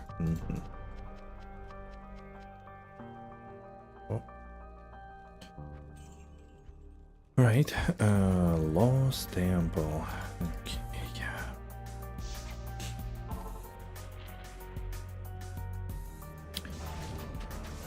When did I run this map a lot? I think that was Sacrifice Paladin, right? I ran like, I don't know, over 100 of them. It's like still one of the most annoying maps in the game as well. There is like one good layout on it and 2 really annoying layouts with like wide openings and like fuck knows how to run it. You need to go and get a PhD on Lost Temple to understand how to run it so that you don't backtrack 6 times.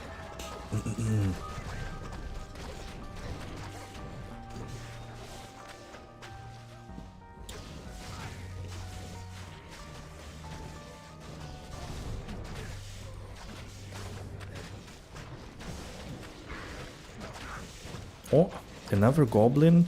What? Okay, but now, guys, it's definitely gonna drop me. Definitely gonna drop me Bear Rune, does it? Oh, there it is. Actually get Gore Bellies instead, and 1 Poison Spider, I guess.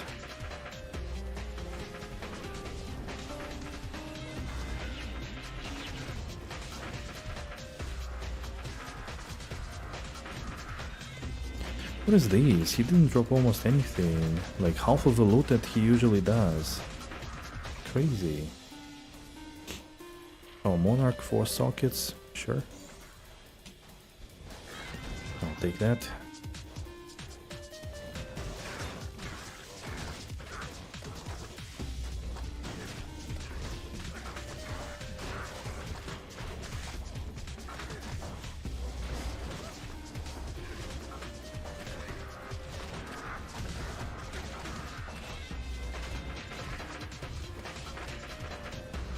Yeah, I think this is one of the bad layouts. Maybe not. Sadis, by the way, we did do the Z clone earlier in the beginning of the stream, and we got some really good torches. Not torches, you know what I mean, the anise. Really good.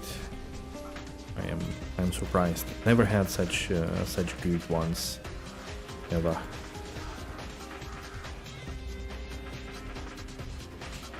Actually, like this, for example, and the other one is even better but has less experience.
What is it? Nothing.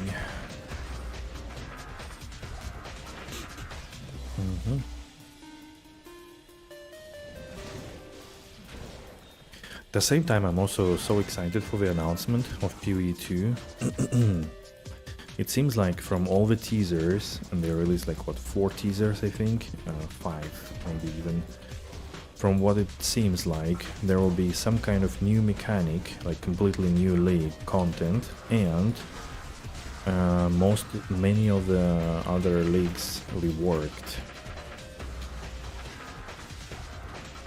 Which is really cool. There are definitely some things that are less fun, less interesting overall.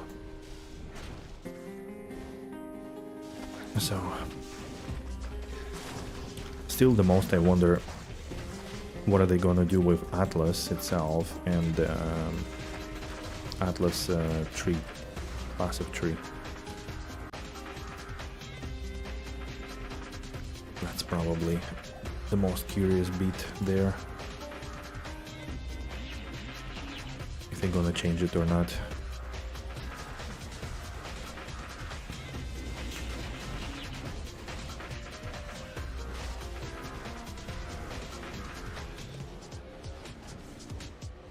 Ooh, wait, I didn't notice.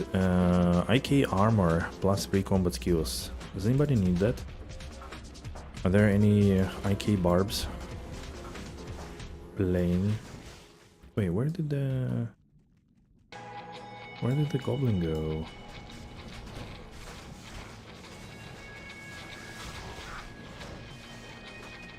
That's like something attacked me through armor, bone armor. There was like zero damage on the armor, but my life dropped like 200. Why?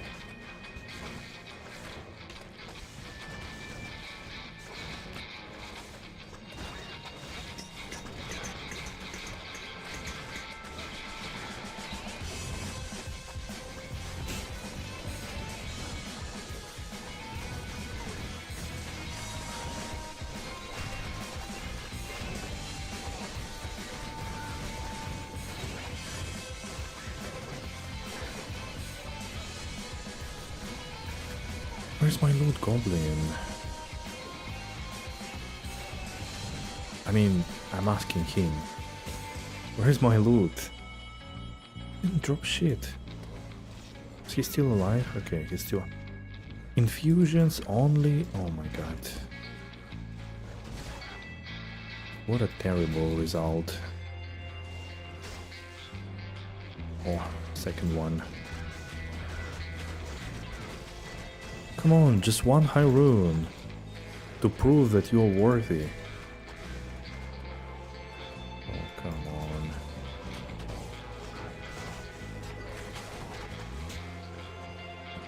Yikes. Okay, let's go.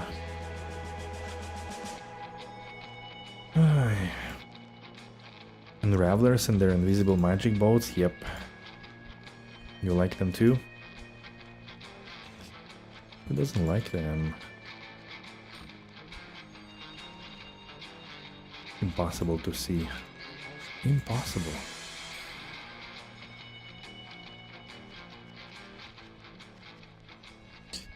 Okay, I'll have to put it there. Whoop. Did they get you this time?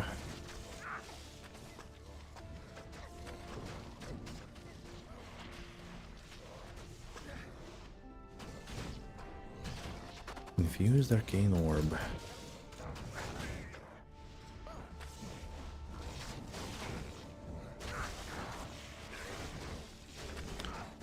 Yeah, that's where it starts.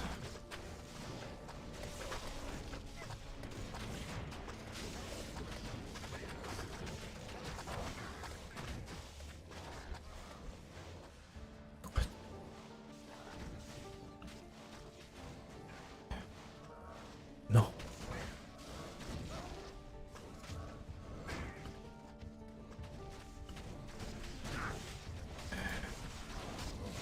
the annoying bit of this, the annoying arc of this map, where it goes like all the directions.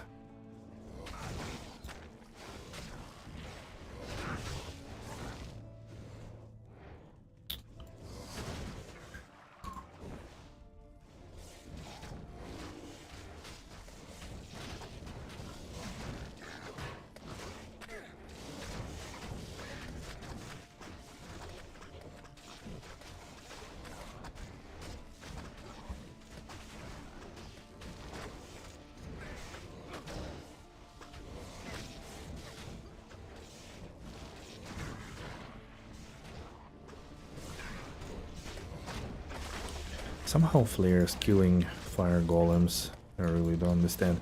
I'm not sure though, maybe it's also poison killing them. So weird. Just melt sometimes.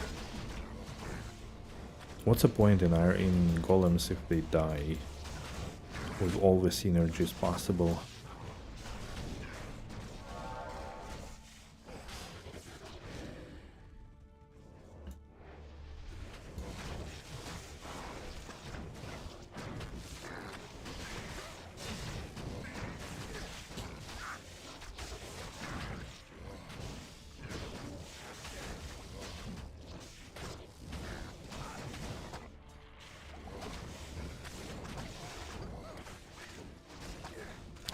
Oh, I don't have the blood golem. So it was blood golem who was killed, apparently.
Ghoul from a treasure fallen. Better than a poke in the eye, I suppose. At least you got a ghoul. At 2 in a row. 2 events in a row, not a single mid-run even. So yeah, it is better. Oh, there it is. Stupid opening. No freaking idea what to do here. Not to get lost.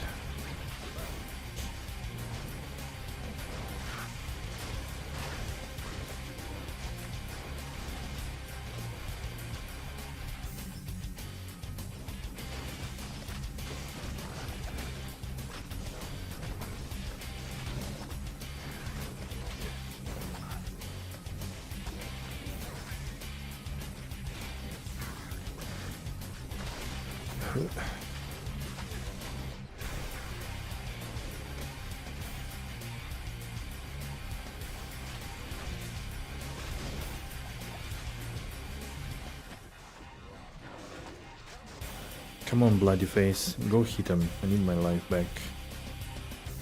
Tired of drinking potions non-stop. Because you are not doing your job.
Do you rub it in my face, Gizmo, or what? Stupid whirlwind, absolutely unethical. I hope it gets nerfed to the ground next season, that nobody plays it at all, because it doesn't make sense, and all the melee weapons will be also nerfed, like minus 200 ED on all of them. This is absolutely stupid, how ridiculous it is, the balance.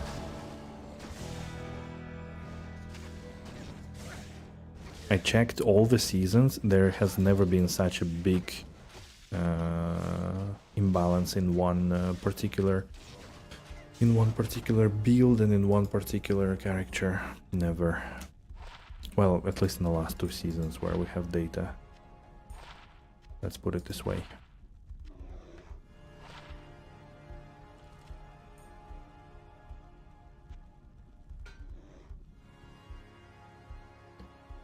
That's why you're running ethical with Whirlwind, yes indeed.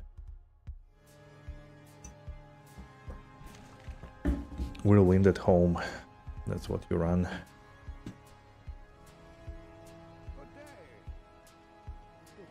Swampy Pete and Great Marsh.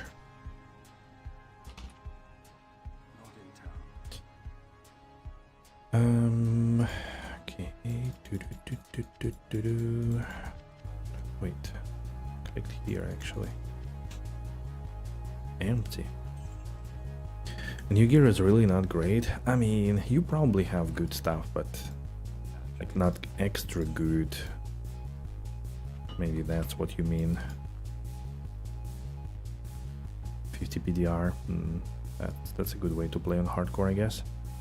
Hellbelines, lines, minus 15 all resistances. What does it mean for... Okay, it's gonna mean something not good for lightning. Maybe I could put a tiny bit more lightning res. Take that out. Just not to feel too squishy or anything. Alright. All these maps that I ran, they were like 17-18 minutes. I didn't check precisely the previous one, but I'm pretty sure it's in the same range. 17-18 minutes.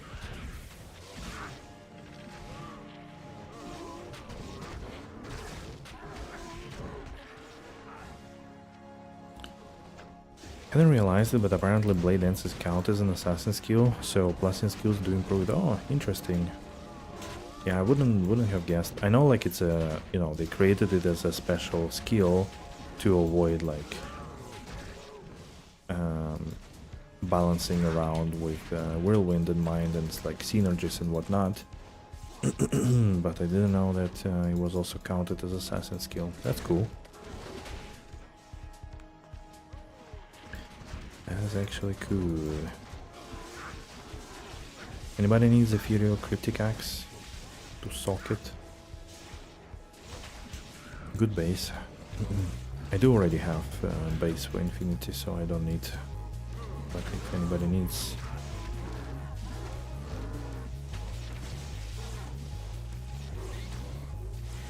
It counts as martial arts. Oh yeah, that's a good point. Well, but for that you can, I don't know if you have martial arts killer or amulet, I guess the easiest things. Amulet or gloves, probably. Or some claws. You can equip and unequip and see what happens in the second claw. It does, okay, so it's a martial arts skill. Moon Gramble the Hungry. Alright. That's about me.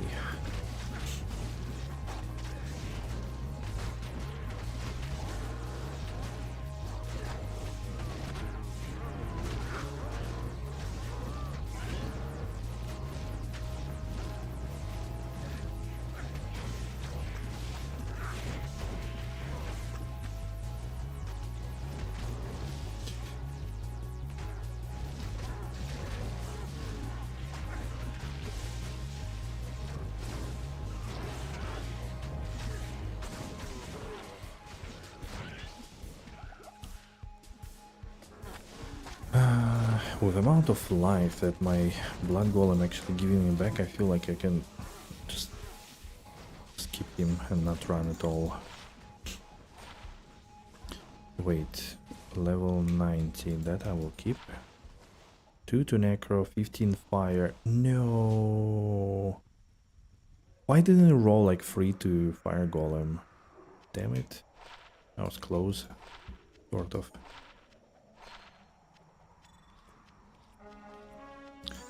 Sort of.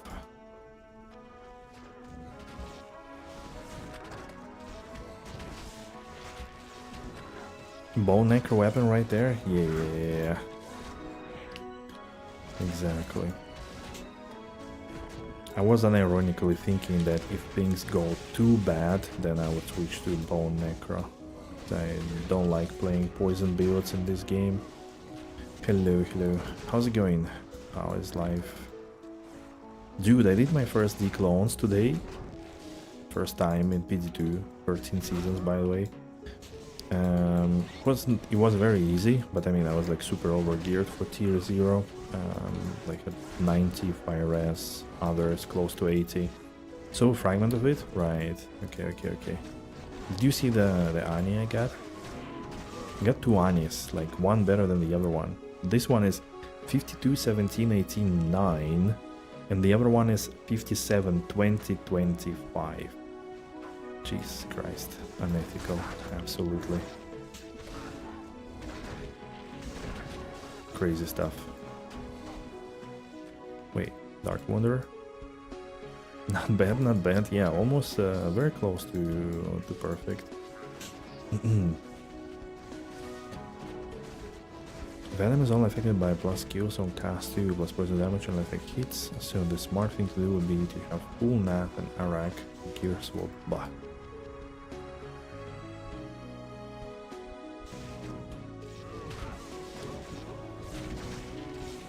Smart thing is not always the most useful thing.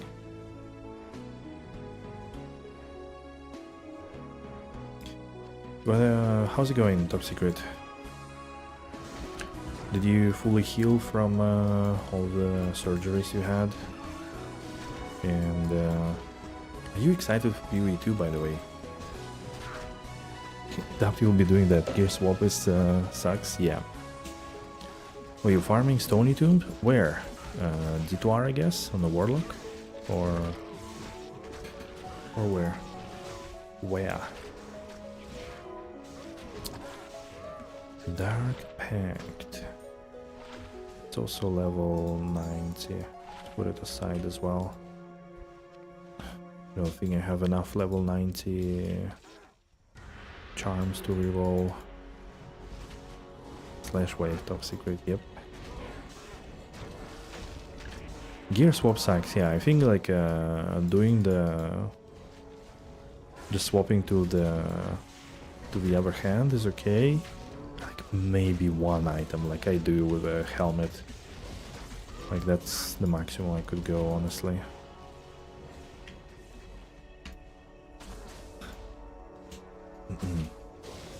Anything else is an overkill.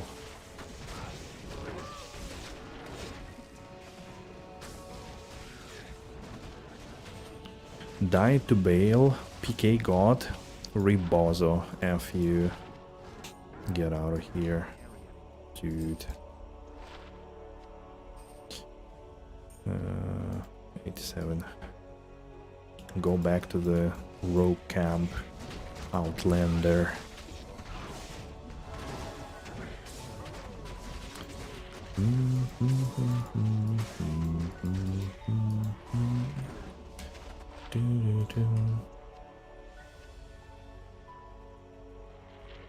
Fully healed is far from being realized. I mean, when I have a mouthful of teeth, right? Okay. The point I can voice over videos, yeah, but I just got 4 implants and not yet teeth. I'll have teeth for like at least 3 more months. Oh shit. Okay, so that it's gonna take even longer. Wow.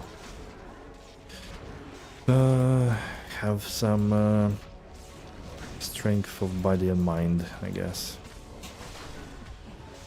That could be quite tiring. Such experience. Fire skills for Sorks. Hello. Any fire Sorks there? out there that want fire skiller.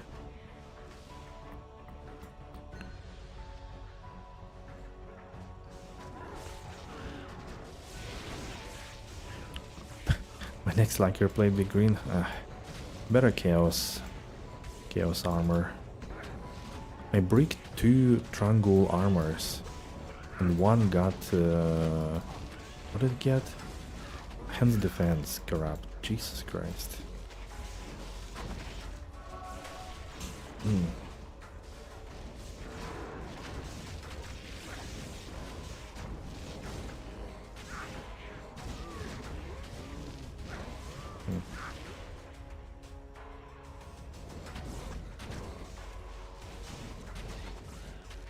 Hey Leander. Cures don't give, cannot be frozen anymore, you wanna cry? Yep. I was also speechless when I read this. There were a lot of controversial takes, especially on items that like... Curious? Is that an item that people like use a lot, really, and you have to nerf it? I don't get it. But it sits nicely on the head of a mercenary though. And he has like cannot be frozen here. I don't know, that's it. There was the other mercenary that had 2 sources of cannot be frozen and half freeze duration. Will it be blasting PoE 2? Yes, I think so. I think so. I want to see what's up. Like how exciting is it gonna be? But most likely yes.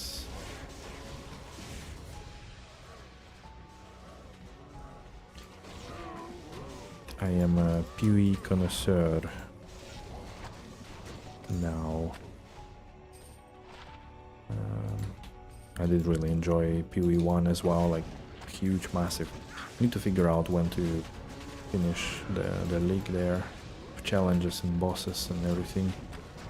Need to plan it a little bit because there is not so much time really, and then also June was planned to play some Dark Souls, so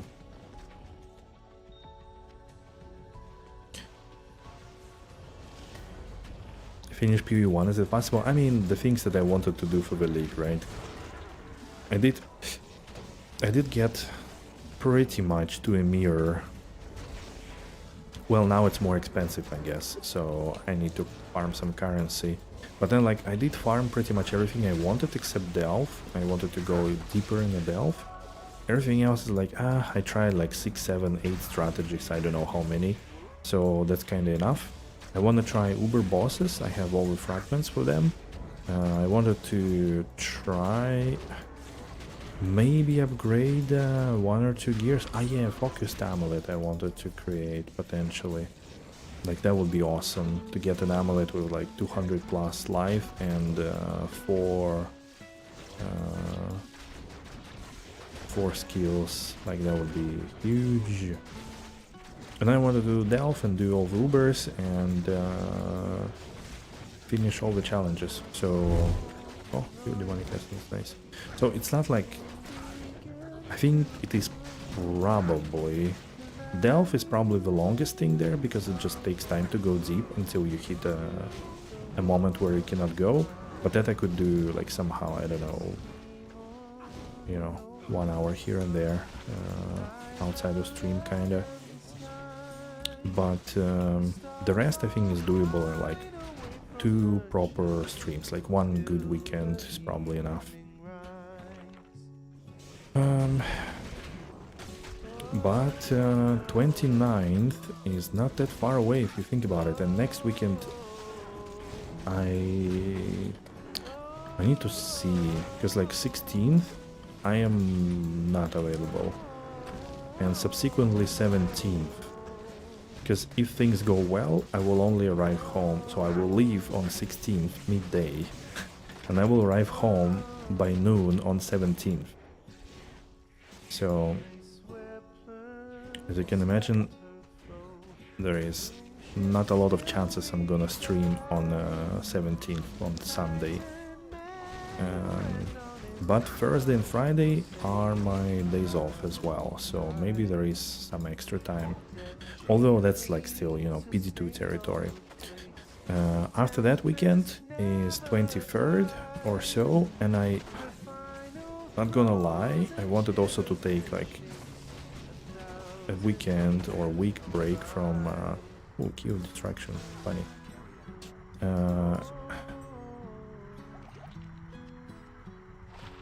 Like a week break from ARPGs as well, because like that, I mean, already in PD2 it feels a bit like after like 1 month of intense PoE, before that half a month of intense D2R, I mean, it's like 3 months of action RPGs. Yeah, it's too grindy, it's just, you need a bit of a change. So I wanted to play something different, I don't know, like a story-based game or something like that, you know, just to not feel exhausted by the moment PoE2 comes out. Oh man, Bale still sucks, no matter in which form and where you find him. Oh god. Story-based game, Diablo 4, that's a good one. Lamau.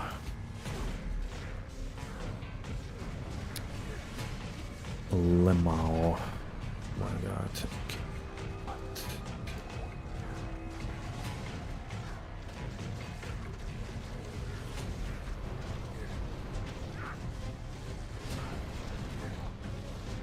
Lamau.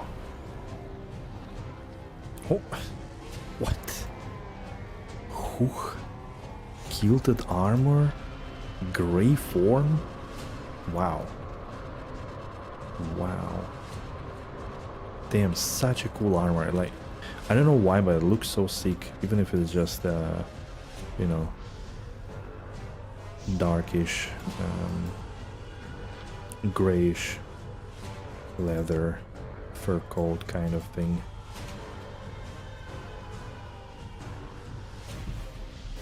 Are you planning to play PoE2? I don't think you told me.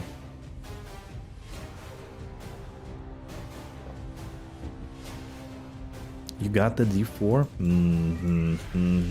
Guys, look at him. Oh well, oh well. We don't judge though, don't worry. It's a safe space, you know.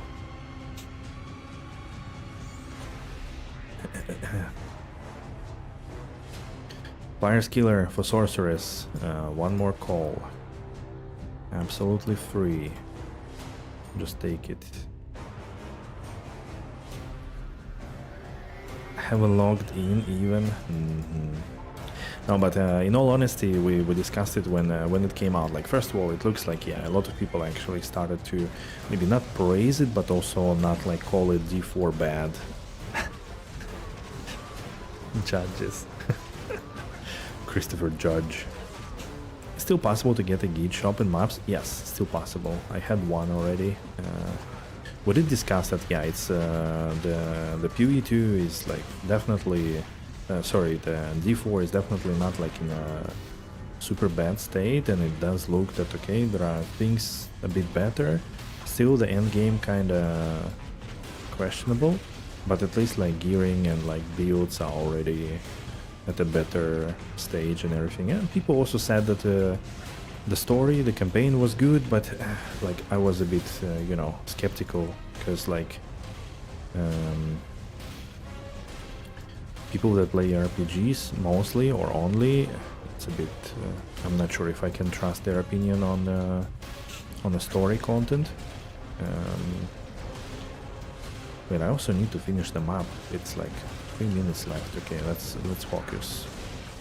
7 minutes left, I mean. But yeah, so all in all, I think I will wait what's gonna happen with it, and if something good is gonna happen, then Next time it will be on like 50% sale on Steam. I will get the whole collection, I guess. Because I don't want to buy... I guess you don't need to buy the other one, but... Anymore, they actually made it free, and people got very pissed because they paid money for it, and now it's free to buy the next one. But yeah, I don't know, we'll see.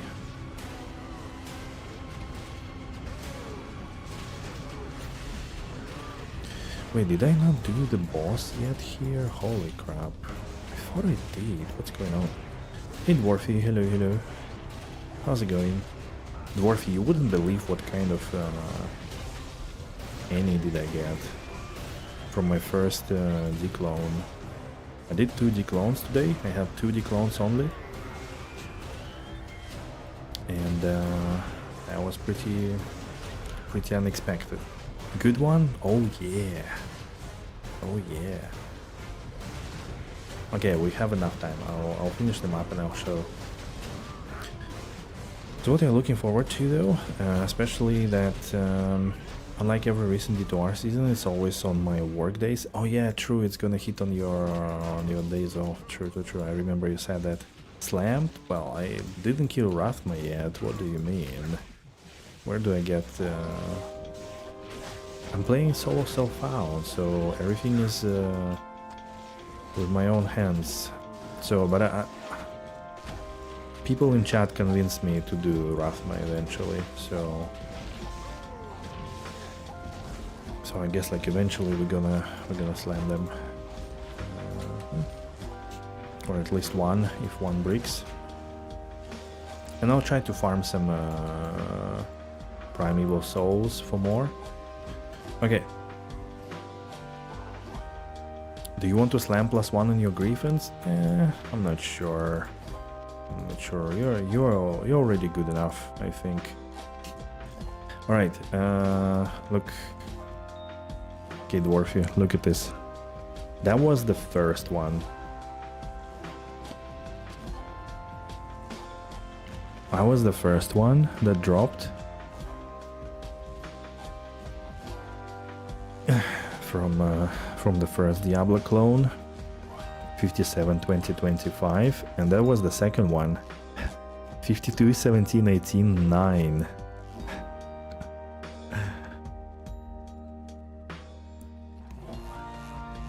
Can you imagine?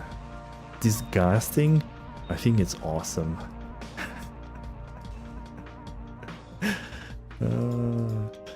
All right, gents. We need to swap a little bit few things here.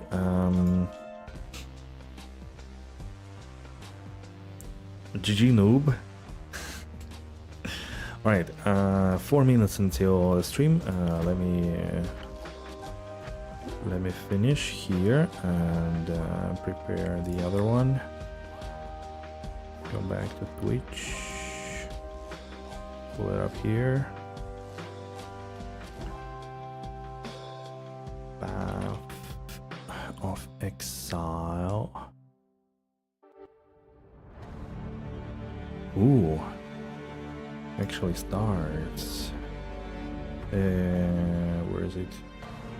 Screen capture. There we go. Look at this. 2 minutes. Hop. 2 minutes. All right. I'll do just a small break and I'll be back. All right.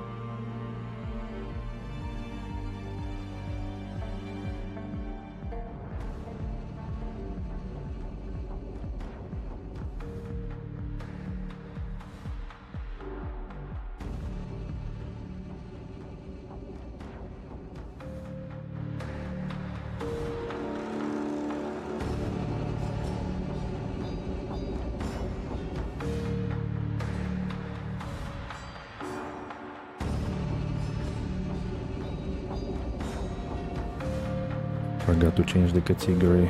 Wait.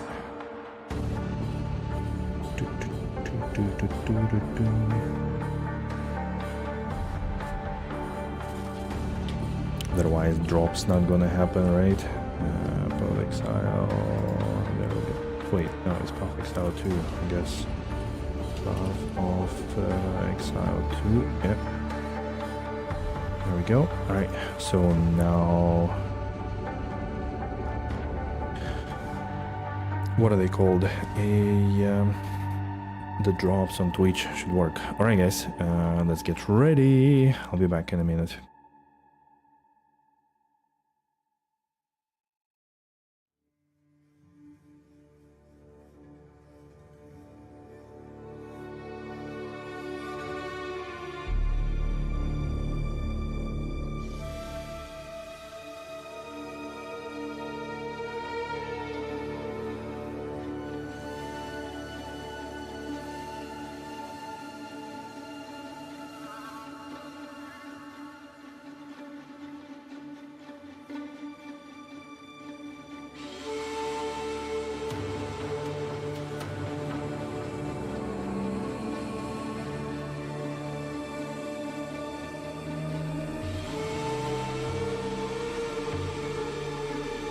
Are you ready? Let's go. I'll be a little bit out of the way for a moment.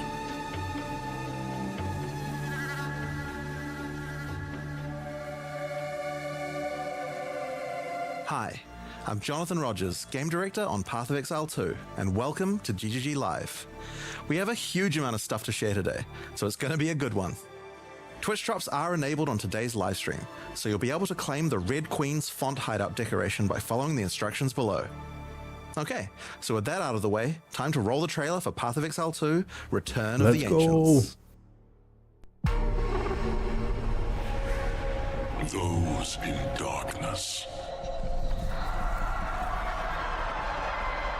who once lay dormant, What is it? now return. All the ancients.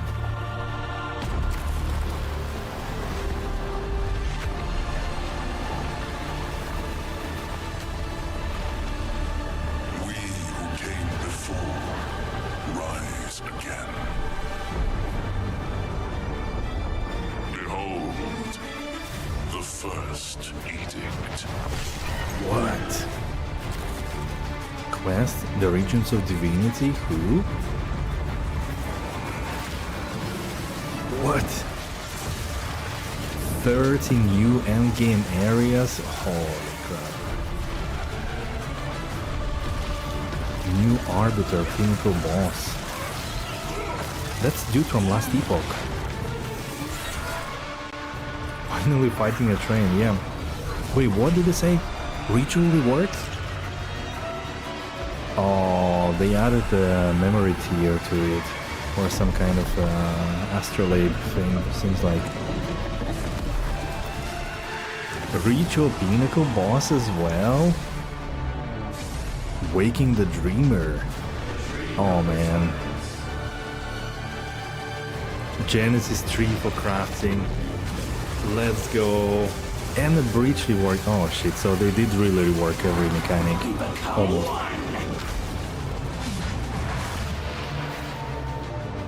The hair and the who? Delirium. Ah, yeah. Oh, nice effect of the mirror. There was some bar that was filling in. And the new boss. Oh, that was the dude. New League Runes of Aldur? Who? Aldur's Boots? Remnant. That's like a new expedition, I think. An expedition reward as well. Explore the ocean? What? The Atlas. Alright Gizmo, have a good one. Thanks for hanging out. Hunt like it's your last. Continue the search. See what you can find. What? Wait, I'm not able to process it so much. What the fuck? Atlas Abysses? What the fuck? 15 new bosses and pinnacles, dude. This is insane. Finally, What? Finally, it looks cool. New crafting system. Spirit Walker Ascent. Wait, what? Spirit Born?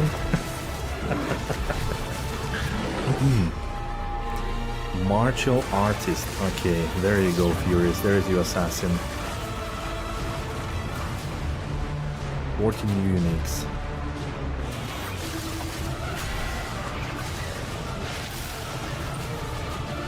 And much more. Story Druid, yeah. Oh my god. Wow. Guys, the freaking trailer was 5 minutes. What the F? This is insane. Wow. So as you can see, there's just so much going on in Return of the Ancients, it's hard for even us to keep track of it all. Now, we promised that this one was going to revamp the in-game, and I'm very excited to talk about it. But first, we've got to talk about the League. Yes. So to do that, I'm going to hand things over to Mark. Hi, I'm Mark Roberts, Hi, Mark. Game Director on Path of Exile. Now, for those of you who are new to Path of Exile, each time we release an update, we also release a new league. Not only do we have a new economy, but we also introduce new content through the campaign, which gives you a fresh play experience right from the start of the game, as well as new mechanics, storylines, and in-game bosses. In the Runes of Eldur League, you will encounter a man being attacked by the undead in Clearfell. You will die most After likely. saving him, he introduces himself as Pharaoh, a young blacksmith trying Does it to sound bring good back enough? the ancient art of Ezomite runesmithing. He started to speak a bit He has quieter. been collating his discoveries in a tome and is keen to show you how runesmithing works. By inscribing symbols on these runesmithing. ancient Ezomite remnants, you can create all manner of old magics. Unfortunately, on doing so, the corpses of the nearby undead are revived and infused with some of the latent power, making for a difficult fight. Okay, Reap in the Clearfell. It's okay for you? Alright, that's good. After defeating these monsters, Pharaoh realizes that runesmithing is a dangerous business, and he is going to need the help of someone a little Orb more of Augmentation, martially hell yeah. inclined to discover these secrets. He lends you his tome and asks that you note down anything you discover when you return to him. In each area in the Runes of Eldur League, you will find a remnant. And as you approach it, you will notice that some symbols are already present, and some are waiting for you to fill them in. Oh, Depending on which symbols are already present, you will have different options for which items you can create using this magic. For example, if you combine Tempest and Lightning, you can create an Orb of Augmentation. not to be on the way. Wait, you can combine what?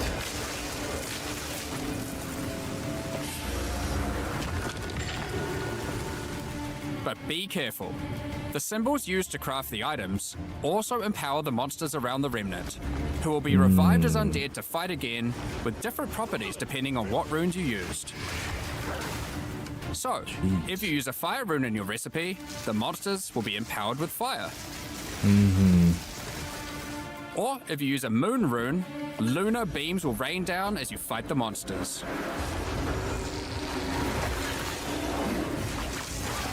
Everything is so fast and we are so slow. What the hell? GG. Come on. Slow down the mobs or give us the speed. Bah. After the fight, break the remnant to receive the item you crafted. Very easy. As you get higher level, you will start to find remnants with more slots for more runes, allowing you to craft rarer items. As the number of slots increases though, more waves of monsters will be added, with each wave being empowered by more and more of the runes.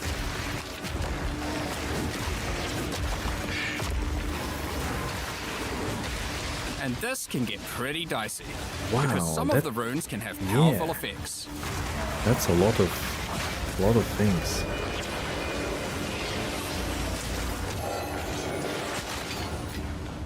Very easy. Like the Oath rune, which will cause one monster to be nominated as a leader, spawning waves of minions. The leader itself will be invincible, but killing its minions will deal damage to it. Right. You have to survive the leader.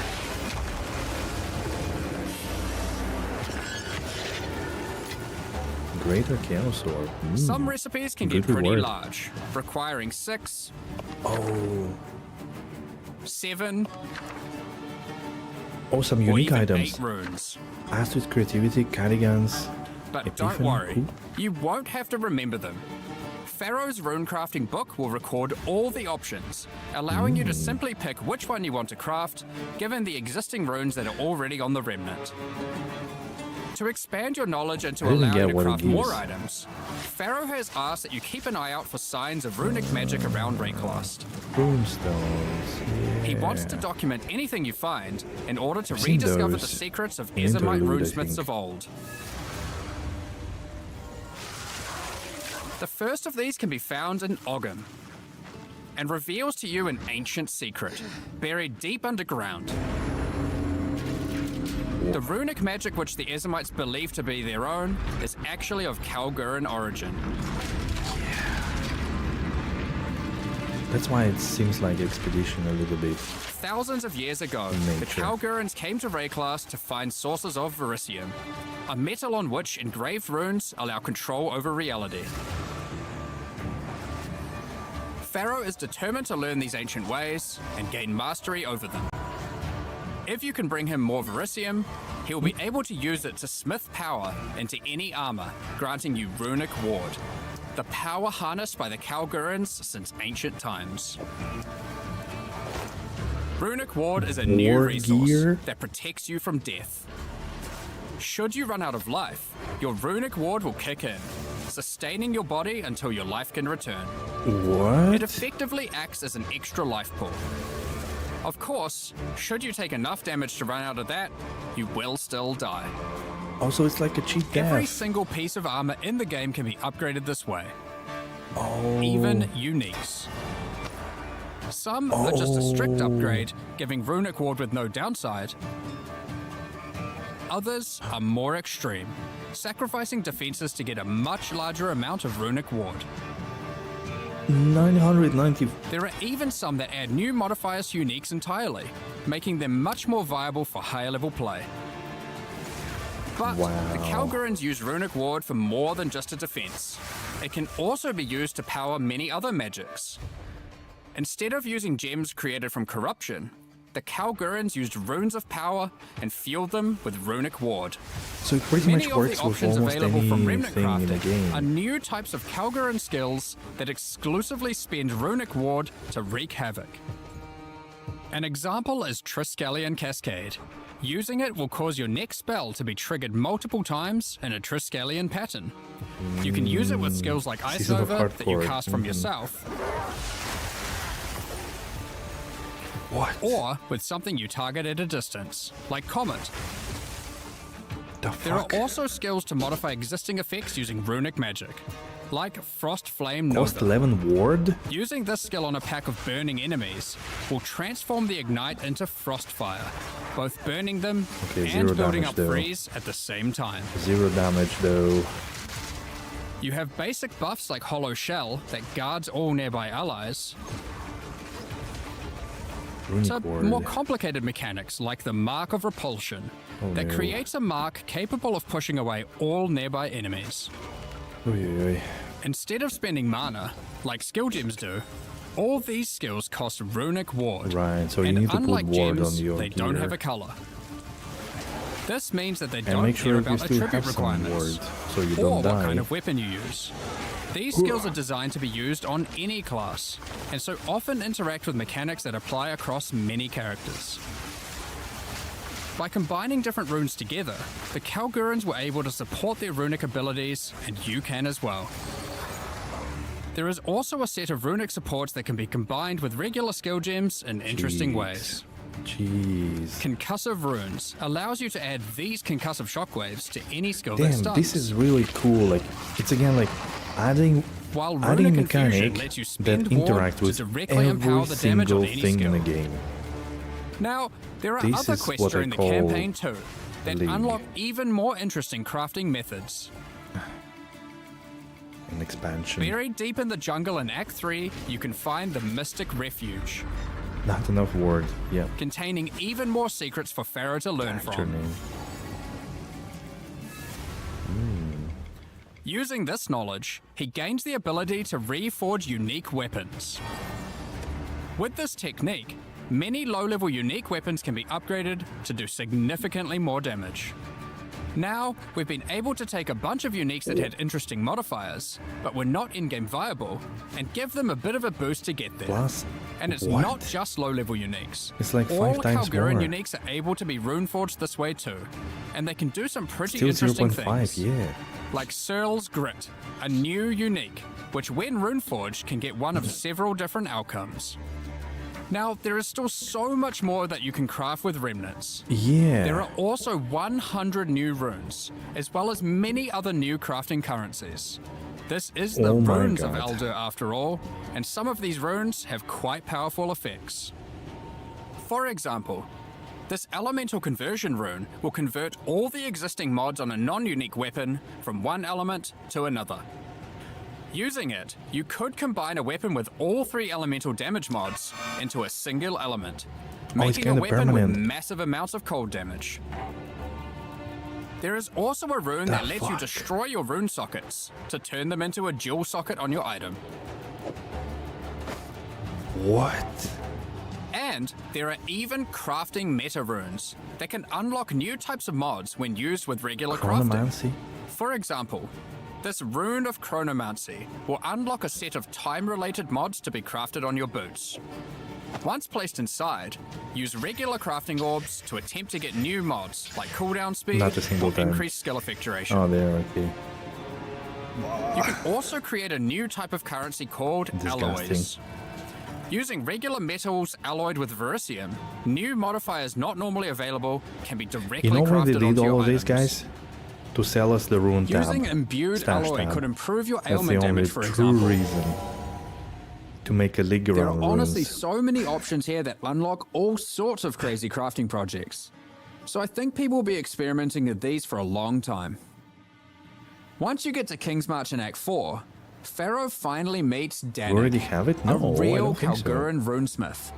And riddled with excitement, he wants to learn how to merge modern Kalguran Or techniques do we? with the ancient knowledge that he has I haven't found. launched it for like 6 months. From here on, Pharaoh joins in the Kalguran expeditions that Danik has been leading. With the ancient knowledge that Pharaoh brings to the table, the Kalguran expeditions that Stash Danik lover. has been going on will change significantly. For those of you who I haven't wear a played gorgeous it, the mustache expedition from leak time to mechanic time, but involves to call me carefully stash placing lover explosives, is a bit too much. uncovering the buried dead, and recovering verisium from them. By choosing where to place the explosives, Okay. you can choose which kind of challenges you'd like to face, or rewards you would like to claim. But unlike before, expeditions now contain the remnants from Runes of Eldur, allowing you to do some specific crafts along the way using the new League crafting mechanic. Wait, what does it do then, though? One very important difference from the simple remnant encounters, though, is that the empowerments that the remnants grant apply to every monster down the explosive line for the rest of the encounter, stacking together. This can lead to some pretty extreme situations. If you stack too many remnants, you might be in for a fight beyond your abilities, but the rewards can be very worth it. Okay, Each the mobs mod on the look kind monster of is funny though. improving the items that they can drop. Once you get to the endgame, you will find that the Atlas has changed substantially. To the south, you will now find the coastline of Rayclast, with the ocean beyond. King's March has not fared well after the Cataclysm, and lays in ruins. No. Rog's shop has been destroyed, but he is much more concerned about King's his March wife, deleted from PoE1 Gwenyn. next league. He would like to launch an expedition deep into the ocean to find her. And this begins a new major got mechanic to for build it expedition, again, boys. exploring the ocean. Previously, a logbook was a single encounter. Now, using a logbook, you can send ships to explore an area of the ocean to the southeast, uncovering a range of islands to begin your search for Gwenyn. Nice. You can hop from island to island, doing many new encounters. They did. There are islands with Okay. expeditions, grand expeditions, So it's like biomes. Yeah. creating your own biome, basically, what you want to bosses. do. And all sorts of other unique things to find. Oh. Eventually, you will find the island that Gwenin has been holed up on. It turns out that she has found the tomb of an ancient Kalguran, Medved. Medved? While she appreciates you coming to her rescue, she is still keen to blow open the doors of the vault and take whatever you can find inside.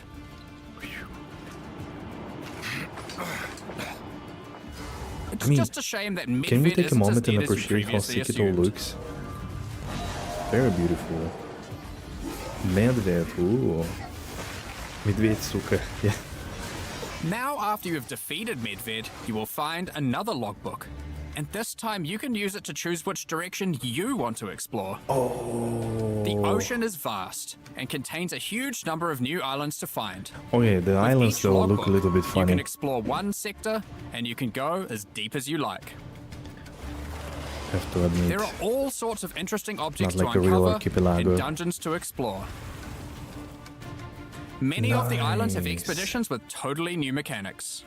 But that's like So, for expedition example, reward. Okay, that's Here good is a because volcanic island with voltaxic previous sulfite. expedition was really like Blowing up the one-to-one sulfite will from unleash extra waves of enemies. PoE1 and it didn't have any flavor to it at all.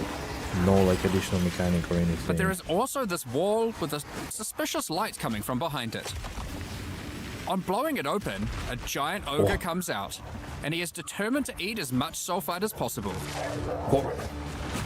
Wait, no, The sulfite. more sulfite mounds that you have blown up, the more empowered and the more rewarding he will become.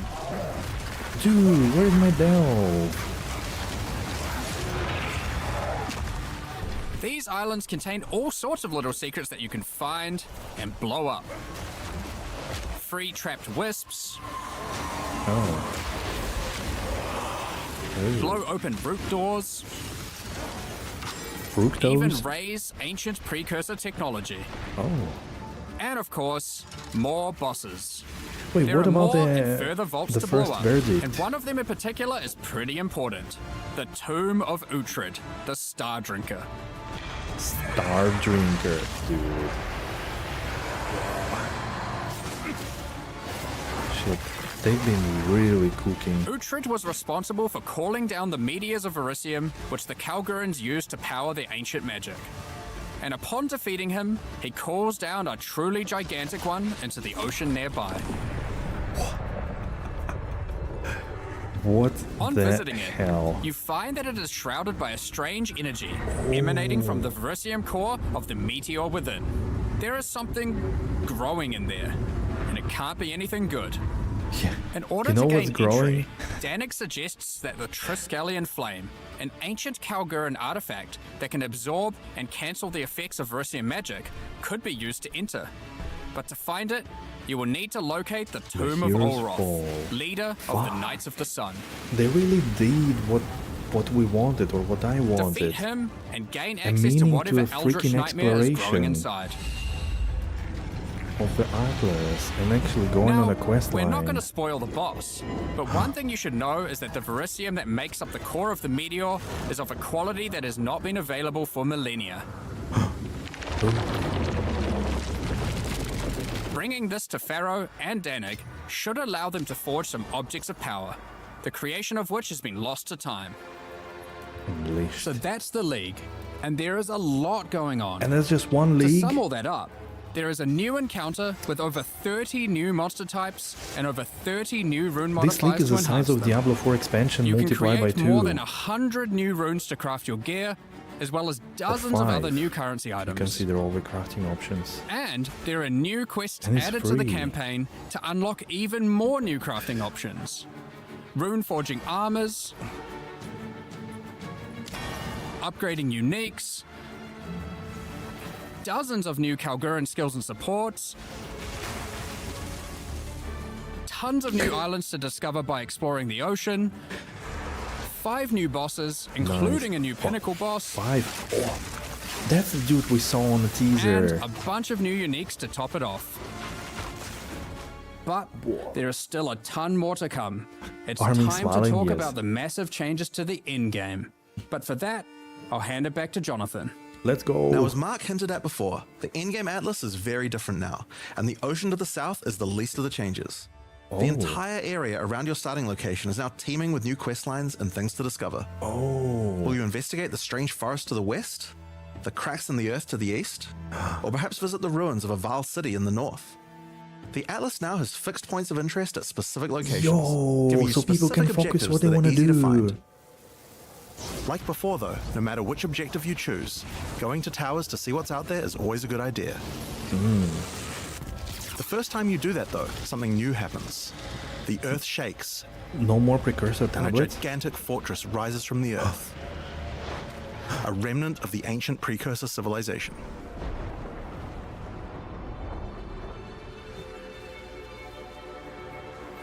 The cataclysm of the beast has caused an ancient protocol to be invoked. Should corruption ever take hold to this degree, the world must be scoured and purged of corruption. What? You will need to make your way into the fortress and activate the gates. Gain the keys to reach these ancient precursor weapons No and way. disarm them. Precursor reactor? What? This will be no easy Activate? task. The fortress has many areas to explore and many new things to find. Whoa, the train. That's like a Dwemer power up ruins ancient machines. from Morrowind. Or like Elder Fight new Scrolls. and deadly foes. Discover many new areas. And uncover some dark secrets. Feel like you want to quit your job, right? Now, the Fortress is the first of the new full endgame storylines that we're adding in 050, and there's a lot going on with it. But not only that, it has some pretty cool new mechanics as well. The areas inside the Fortress are special. Many of them have new mechanics or rewards that they grant. Like this map, where all the rares are contained in essence crystals. Okay. Karl of Gaussification. Or this one, which replaces all monster packs in the area with strongboxes. Right. Containment. Of an ambush of containment. Or this one, which spawns an Asmeri spirit that always moves on from a rare after you kill it, allowing you to chase it through the entire map. Okay, that's gonna be terrible. And the reward is gonna be Greater Augmentation Orb. Now, just like the normal areas of the Atlas, you'll need to fight the map boss of each area to complete the map. But unlike a normal map, the ones in the fortress each contain precursor nodes after the boss, and activating these nodes will give you points for the new and improved Atlas passive tree. Oh. Wait a minute. Now, we had an Atlas passive tree before, but it was one of the areas of the endgame that just wasn't up to scratch. The Atlas tree now works quite a lot differently. We have significantly upgraded the kind of mechanics that you can find on the Atlas tree. Okay, spirits. Like this one, that gives a chance to make rogue exiles you fight retreat from combat To upgrade their equipment? and move to an adjacent map. Before you fight them again, they'll upgrade their gear and come back with a grudge this time. Imagine they're doing this like 10 times and you actually There are never also a get lot of any nodes that rewards. combine mechanics together in new ways. Like this one, which lets Asmeri spirits possess strongboxes. Oh. All the regular monsters that come out of them are touched by the spirit, and the rares are all possessed, giving you some incredible loot potential.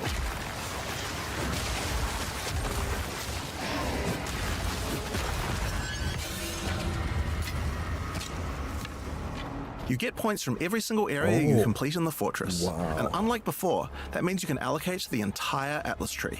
Yes, this whole tree can be yours. This change is Wait. pretty important, since it allows us to be able to create many types of bonuses that we wouldn't have been able to create before.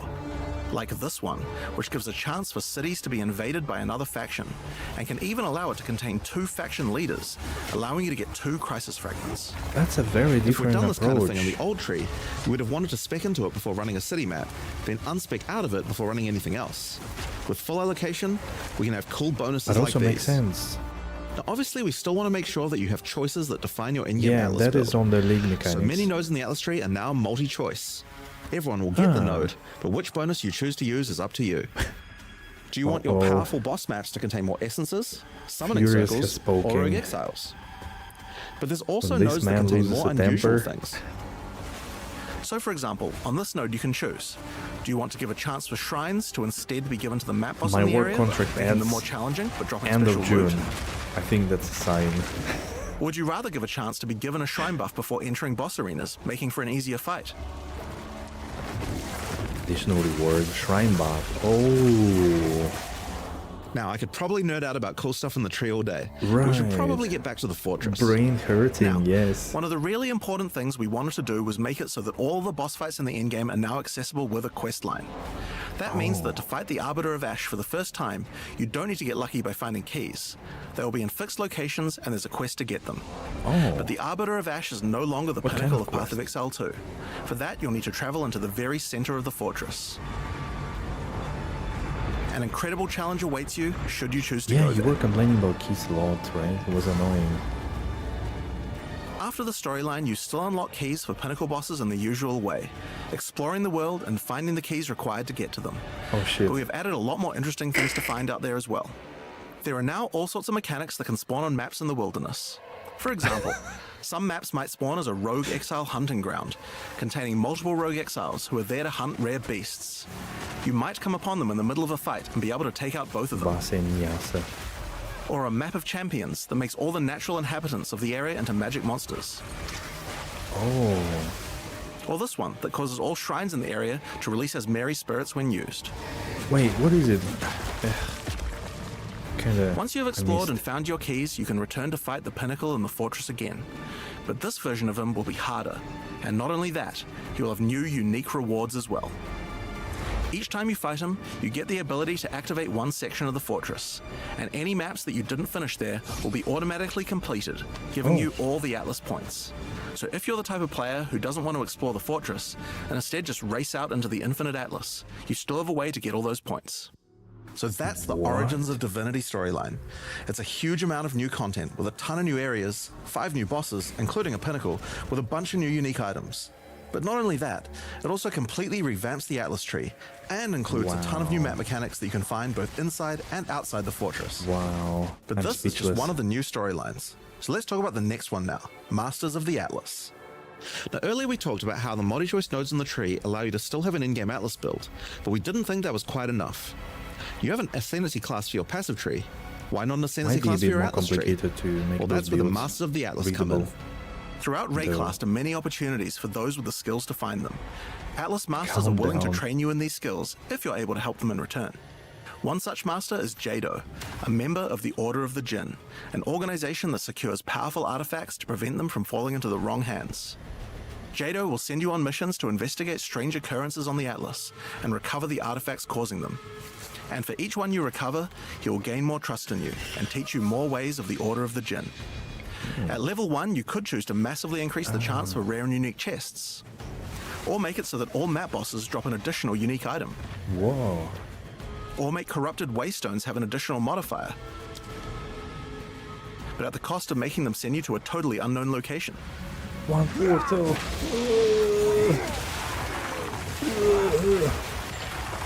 Each mission you complete for Jado will unlock another row of abilities and give you another point to allocate, letting you choose how you want to specialize. But Okay. there are other masters too. For example, Hilda. Hilda is a member of a Skyrim. guild of monster hunters. She will send you on missions to assassinate specific deadly creatures around Rayclast and harvest their parts. In exchange, she will teach you her monster hunting skills, like this one, which adds a 25% chance to upgrade any map boss to a powerful version. Or this one, which makes his Marian spirits no longer possess rare monsters, making them go for the unique bosses in the area instead. Oh.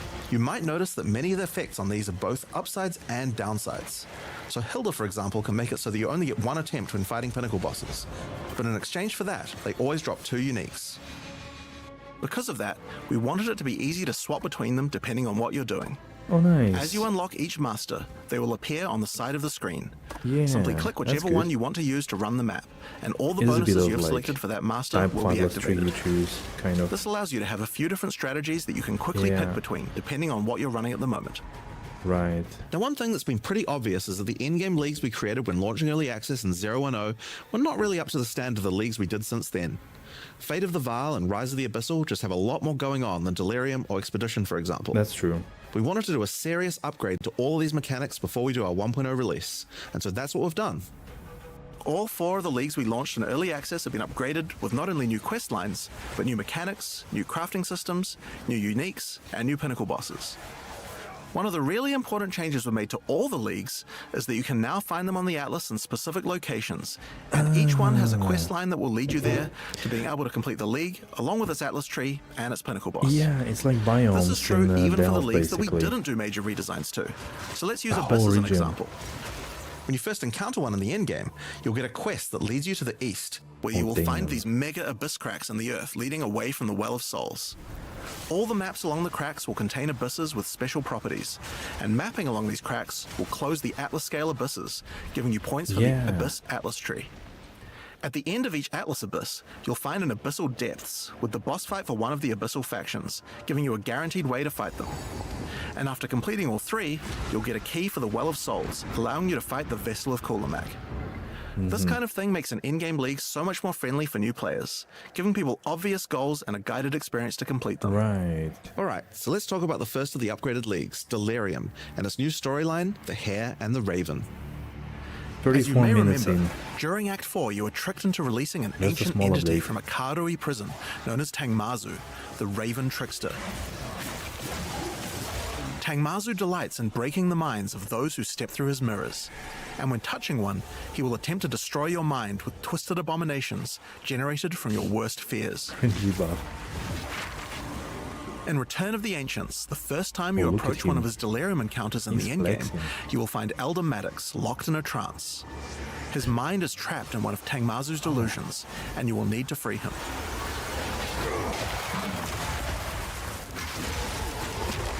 Once free, Elder Maddox demands that as you caused this problem, you should put it right. He asks you to travel west to the Withered Willow, the location he believes that Tangmazu first gained his powers. But be careful. As you travel there, the Raven Trickster will attempt to break your mind. Each map around the Withered Willow features delirium encounters. Now this is more than a simple quest upgrade. The mechanic of delirium has been overhauled and expanded. At the bottom of the screen, there is now a bar that indicates how deep into delirium you are. You can see which direction leads deeper by looking at the fog, and the deeper you go, the more challenges you will face. By looking at the bar, you can see how long you have until the delirium ends. And you can also see special encounters that you will face if you're able to go deep enough into the fog. At the end of the bar is always the boss of the map, but we now have a variety of other encounters that you might find as you explore the horrors of your own mind. For example, you might encounter a purple mirror shard that when shattered will cause all the enemies to become more nightmarish. After hitting this, you'll notice the delirium demons are enhanced, significantly more powerful, larger, and scarier in general, along with Yikes. more rewards. Or should you encounter a red mirror shard, you'll be sent into the depths of your mind.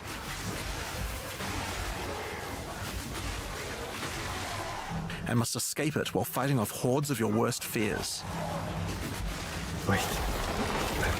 There should have been one monster that is If you are dropped able to from do 9 so, to 5. you will gain a powerful amulet with 2 instilled notables on it. Once you reach the Withered Willow, Elder Maddox discovers that a shard of the mirror is missing. You will need to track down Tangmazu from the and teaser. restore it if you have a hope of discovering how to defeat him, and that means entering the Raven Trickster's mirrors in an attempt to locate him. Each area around the Withered Willow help. contains delirium encounters, so that's a good place to start. As you do deliriums, some of the special encounters will drop liquid emotions. Normally these emotions can be used to install amulets to add notable passive buffs to them, but in Return of the Ancients, emotions have a new function as well. Oh. Each one now has the ability to add crafted mods to jewels, allowing you to add specific mods to an item slot that can be quite difficult to roll. For example, Liquid Despair will allow you to add critical hit chance, while Liquid Yeah, I Suffering forgot about will allow you jewels. to add movement speed or Air of Effect to your jewels, but there are many more. Once you've done enough delirium encounters, the location of a grand mirror, an entrance into Tangmazu's realm, is revealed. But it won't be that simple No to idea enter. about the performance, Using to be his honest. powers, he reflects the map boss for a Didn't ridiculous play empowered 04 fight, much. then destroys the entrance into his realm of madness. These are the new bosses, no? In order to find him now, you'll need to let the insanity fully Is it into your time I mind. play A Monk? strange fruit is left Finally. behind which you can consume to fully embrace the madness in an attempt to reach the Raven Trickster's realm. Consuming the fruit will cover an entire area of the Atlas in fog, and every map you do in the fog will get progressively harder and harder as you explore the deeper reaches of your mind. At some point, you enter a new layer, Map version of Jamon, right? a simulacrum of your memories, twisted and perverted by the Raven Trickster. Should you be able to complete the simulacrum, Tangmazu will believe that you are worthy of a true challenge, Were the simulacrums before in there? I mean, and will like let in you take the PD1 or remaining no? shard of his mirror, allowing you to I actually enter his haven't realm of done madness Delirium. back at the Withered Willow. If you dare to face him, it will be a fearsome challenge. Oh shit, what the hell is that? What? So, that's the new storyline of Delirium. As you can see, it's not only a quest line, Thanks for there are new spoiling. mechanics, new crafting options, and new boss fights. But one question you whole might have is, storyline. what happens after? Well, once you've completed the story, grand mirrors will start appearing on the Atlas sometimes after completing Delirium encounters. After doing the grand mirror, you can select where on the Atlas you want to do your fruit-induced drug trip and get another key to fight Tangmazu. But What? this time, the fight will be quite a bit harder. And not only that, the fight will be able to drop a bunch of new uniques that were not available in the questline version. We'll show some of those later. Sheesh. After doing a grand mirror, the decision of where to spread the fog can be important because there are some potent emotions that only come from certain map bosses affected by Delirium this way. Like all emotions, they can craft special mods onto jewels, but these potent emotions can create mods that you can't get any other way. Potent. So for example, potent liquid melancholy is an emotion that can only come from human bosses and allows you to add a variety of on-hit effects. Also, you might want to try instilling amulets with these emotions. They could have some interesting effects with some powerful notables that do not normally exist on the tree. Like Storm's Rebuke, which makes armor break boost your cold and lightning damage.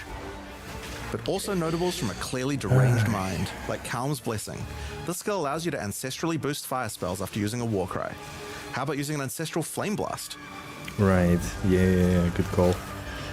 Now, just like before, you can also upgrade the League by getting points for a dedicated Delirium Atlas tree. But this now works in a much better way and has much cooler effects. The maps in the Delirium area of the Atlas give you Delirium passive points for completing them, so it's easy to see how to progress. Some nodes will add new types of mirror shard encounters to your Deliriums. Like this one, which will pause the Delirium for some amount of time, allowing you to more easily get to higher depths. Oh, Or okay. this one, which adds extra Delirium modifiers to monsters when you pick it up. There are also nodes that can add new types of drops, like this one, which modifies simulacrum encounters to add special liquid emotions, which can craft time-lost jewels. And nodes that apply to the Atlas mechanics of the League, like this one, which causes the Grand Mirror to spread Delirium fog over a larger area of Oh, the gosh. Atlas, potentially containing multiple simulacrums. Alright, so that's the changes to Delirium. The core mechanic now includes a bunch of new things to find, new monsters to kill, and has new mechanics on the Atlas. It also has new crafting system for jewels, and over 20 new unlockable notables for amulets. Not only that, we have a new pinnacle boss with a bunch of new unique items, and a massively upgraded Atlas tree just for Delirium. Okay, clear. But there's still a lot more to Understood. come, so let's talk about Breach next. When you first Minute do a breach in 41. the endgame, you will find Aelith, one of the Keepers of the Flame, an Yeah. ancient order of monks dedicated to preventing the Hiveborn Yeah, from they, entering the world. they were not in PE2, right? As you seem to be a keen slayer of demons, Aelith would like to recruit you to the Order and asks that you travel to their monastery to the south. Nice. On the way there, you'll start to encounter more breaches, and will notice one of the first changes to the breach mechanic. You still have to Okay. kill monsters as fast as you can to keep the breach open, but now you can Yeah. visibly see how much time you have left to keep it open, and how each kill extends its duration. Once you've reached the monastery, you will learn more about the Keepers. In the 25 years didn't since the let you events in of in Keepers of the PE1. Flame in Path of Exile 1, the war with the Hiveborn has not gone well, and they have managed to establish a foothold in the world nearby. A What? gigantic area has fallen to the Scourge, and the Keepers are unable to get inside. Inside the monastery is the Genesis Tree, a powerful asset to the war effort, stolen from the enemy and gifted to the Keepers by the Dreamer himself. Had a lot of Using the nodes tree, Aelith comparing could to create a PE1. breach stone and penetrate the Hiveborn foothold, but without Hive blood, the tree has withered. To get Hive blood, you will need to take advantage of another new mechanic of breach. If you can keep the otherworldly portal open for long enough, the breach will stabilize and will enter a new phase. The Hiveborn will send their toughest miscreations to defeat you, and the breach will not close until you can annihilate them, dropping Hive blood that you can use to restore the Genesis Tree.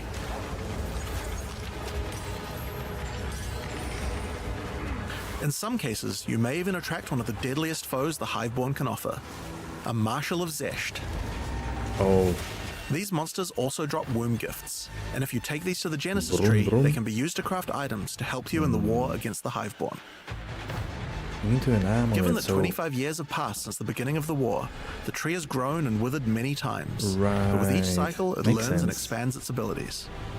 When you first open the Genesis tree, you will notice these holes into which you can place your womb gifts. Each womb gift can be used to create a different type of jewelry and must be fertilized with hive blood. Oh, only jewelry? So for example, you can place this amulet womb gift into the tree and it will give birth to a random rare amulet. But the Genesis tree is capable of much more. As you continue to feed the tree, its branches will regenerate Holy and allow you shit. more and more control over what kind of items it will birth. Okay, it's So a for 3 example, month this PoE2 branch league. of the tree will for allow you to me. control which base types of amulets can be birthed. Gold amulets. And as you go deeper, it will even allow you to create new base types that you can't get anywhere else. Wait, what? I didn't see which one. 67? Wait, always makes Like one? this one, which gives you an entire spirit skill for free. Or this one, which has a rune socket in it. Minus prefix plus suffix? That's like To To the left and right are focused branches ones. that will let you control which mods the amulet can get, including making sure that they're higher level, or controlling which specific mods that they will always have. With 15 points to allocate, you will have to choose wisely how you want to specialize your crafts. But it's worth noting that this tree doesn't have any cost to respecking it. Yeah, You can enable that's or good. disable the nodes at any time by clicking on them. To quit daytime job, yeah, On yeah, rings, yeah. we've also added some really interesting new crafting options as well. You have a bunch of new Holy base types like fuck. these, Yeah, but you these also are the have rings entire from new classes of mods that PoE1 can be added. from Breach. The right-hand branch of the Nice. ring tree adds an entire new set of caster mods to rings. From basics like extra elemental damage for spells, or more niche options like this mod that increases the rate you gain Expectation. seals for Unleash. To get what? Seal game And on the frequency? left-hand side, you can unlock an entire new set of mods for minion characters. What? This stuff is actually pretty important, because casters and minion builds didn't have as many slots with interesting item crafting compared to attack Yeah, builds. these The were in Genesis tree Delve, narrows that gap. I guess, before. There are also trees for belts and currency. I won't go over them too much here, but there are all sorts of goodies in these too. Like being able to create new catalysts for jewels, Oh. or a belt that gives lightning damage. For jewels. Nice. Once you've done enough breach encounters, you may finally get a womb gift capable of birthing a breach stone. Oh my god. That was a funny sound. And you can then use it on the Hiveborn incursion.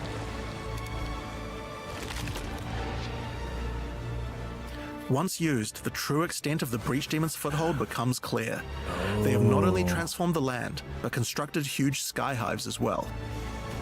When you enter the outskirts of their realm, you will discover breach hives. Using the power of the Keepers of the Flame, these otherworldly structures can be burned away when walking through them. But for each one destroyed, more of the Hiveborn will attack when you attempt to purge the hive.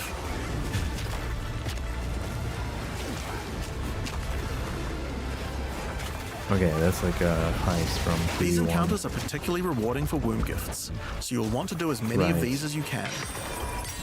That was the same. But your real goal are the sky hives deeper into the domain. Oh. The fortress. These twisted creations are securing the demon's entry into our world. Inside the very center are the Breach Lords Tool and Ash, and you will need to defeat them if you want to get rid of the foothold once and for all. Now, once you've Wow. completed the questline version, there is still more to do. You will find other breach domains on the Atlas Look at randomly those in your things on the travels. right side. For each one, you will need to find a breach stone, Over here. All the destroy the mechanics. sky hives, and defeat the breach lords. So once you do a And quest doing these line, what encounters happens is what will give you then? access to fight Zesht, I guess the they explain existing it breach now, but pinnacle I boss, missed it. which you can access by communing with the Dreamer himself inside the monastery. While completing the questline for Breach, you will also be gaining points for the Breach Atlas tree, and there are a lot of cool new options here. 30. This node will cause breach hives to spawn outside of the hiveborn domains on the Atlas. And this one will give Aelith additional That's a abilities that you favorite can straight use to the while top attacking one. a hive. Like this one, which causes all hiveborn in the next wave to be magic, drastically increasing their difficulty in exchange for way more items. Dang. There are also nodes that allow you to control your rewards, like this one, which adds a set of new lineage supports to the Marshal of Zesht. Okay. Or this one, which lets you control which womb gifts you will get. Yeah, There's that's also useful. some nodes that affect the Genesis tree, like this one, which will cause Zesht to drop his head, which when returned to the Genesis tree, will grow a grasping orchid on the side of it. You'll have to experiment to find out what this thing is good for. Putting rings on its fingers seems to make it happy. What? So that's a rundown of what you can expect from the This new is Breach stupid. questline. There's a new stabilization mechanic for breaches, hive encounters, and hiveborn incursions on the Atlas. But you So what also have a happens with huge new those crafting system and new bosses as well. Biomes once you do the quest line? Alright, so let's talk about the Rite of the Nameless storyline next. When you first complete a ritual in the endgame, Aoife, a lost spirit, will appear. She appears to need your help, but isn't able to that's the communicate more than a ritual. few words, beckoning you to come to the Wildwood. Like the other leagues, Ritual now has a place on the Atlas to call home. The Wildwood could be found to the west. When you first arrive there, Aoife's spirit will guide you in, where you will discover that inside the Wildwood, spirits can take physical form. Oh, nice. Aoife has been bound to this place by the King in the Mists, and requests that you free her. But in order to do so, you will need her body, currently in possession of the King. To reclaim it, you will need to gain an audience with him. Inside the Wildwood, there are many ritual encounters to complete. Like before, in each area, triggering rituals will resurrect the nearby bound monsters to attack you, and killing the monsters will give you tribute. In addition, each ritual you do in the area will add the monsters from the previous ritual, making the encounters much more challenging the more rituals you complete. Right. Once you've completed them, spend your tribute to get items. Now, an important change to the rewards of Ritual is that all the items in the reward window are now uniques or omens, making this league's rewards much more valuable than before. Oh. In order to gain an audience with the Nameless King, you need to sacrifice tribute to him. Any remaining tribute you don't spend can be sacrificed this way to fill up this bar. That's nice. Once you have enough tribute for an Little bit audience, easier way to return to do the it. Wildwood to divine his location with the Nameless Shrine. His location will be revealed Yeah. deeper in the Wildwood, and you will need to make your way to him, kill him, and get Aoife's body. Oh. Using her body, you can attempt to release her spirit, but this is when you learn about the true threat of the League. The Wildwood is built on top of an ancient prison. The King in the Mists didn't gain his power out of nowhere. He was granted it by an ancient being of darkness known as the Bodark, and the Nameless King's use of this power has been causing the prison to weaken. Bodak. In order to prevent the Bodark from entering the world, a champion will need to enter its prison and beat him back, but those with a name are unable to survive there. In order to do so, you will need to transfer your name to another with a new mechanic in the Ritual League, the Rite of the Nameless. The rite will begin in a nearby forest. At first, it appears to be a regular ritual encounter, but that will soon change. The final ritual of the area will include the map boss, Oh shit. The monkey. and defeating him The will give you a Monkey piece King. of the effigy onto which you will transfer your name. But the ritual is still not complete. Once the map boss is defeated, the Atlas will open, and you will need to pick another adjacent map to more continue maps. the ritual. During the rite, each adjacent map will have different rewards to tempt you. So for example, if you go in this direction, you gain significantly more Currency, tribute. or more But if you go in tribute. this direction, the uniques in the reward window will Ooh. turn into currency instead. You can also sometimes get offered specific items that will be added as rewards. So in this case, you'll have to Mage choose if you want to blood? get 5 Chaos What? Swords or a Mage Blood. A difficult decision, I'm sure. Yeah.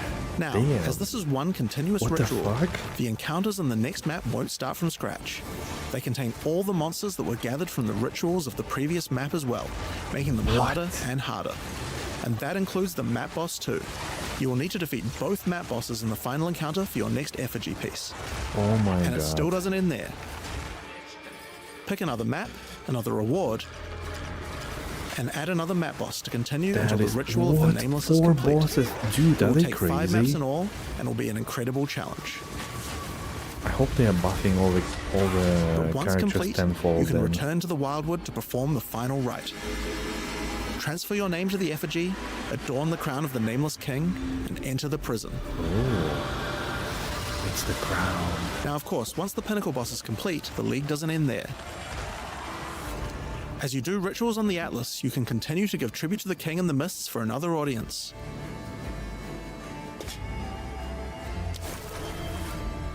Pick another forest to begin the Rite of the Nameless once more, Divine and this Orb. time with a harder pinnacle boss and new unique items to find. Oh shit. Of course, we've also significantly upgraded the Ritual Atlas tree. Yeah. Get points by completing maps in the Wildwood, and you'll be able to unlock some pretty cool nodes. Some of them affect the Rite of the Nameless, like this one, which extends its duration. You thought fighting 5 One map bosses at additional once map. was hard? How about 6? Or this one, which makes maps during the Rite have more reward mods, often having 2.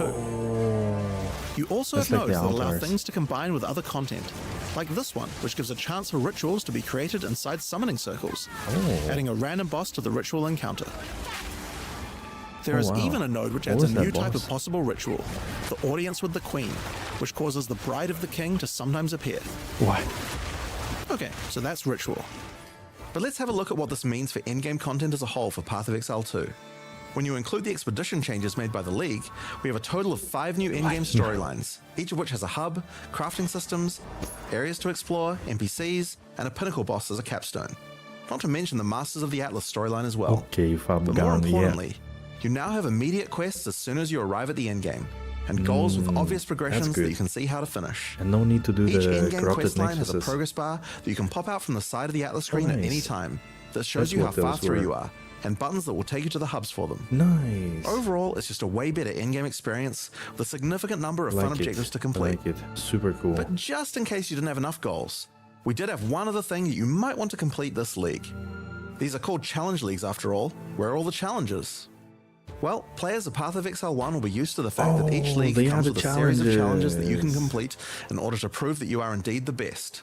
We haven't done these yet in Path of Exile 2, but it's time to change that. Nice. If you're able to complete them, you'll earn pieces of the Knight of Alder armor set. Opening the challenge screen will show you a series of 8 challenges. After completing each one, anyone in chat or in the forums will be able to see your prowess. In addition, you'll get a statue to put in your hideout showing anyone you trade with how many challenges you've completed. You'll earn the first piece of the armor set after doing 2 challenges, and the full armor set after completing all 8. Nice. So that covers all the content you'll encounter in Return of the Ancients. But what about some new tools to fight against these new pinnacles with? Well, we also have some new Ascendancy classes as well, but to introduce them, Minute I'll hand you guys 56. back to Mark. As Jonathan said, we have 2 new classes to show you today, the Spirit Walker and the Martial Artist. Wait, they're Let's classes? start with the Huntress's new class, the Spirit Walker. The Spirit Walker has developed an affinity with the Asmerian animal I spirits. thought they were She is ascendancies. able to infuse Well, I the guess it power is. of multiple spirits at her choosing. On the bottom part of the class, you will find paths for each wisp you would like to commune with, be they primal, vivid, or wild.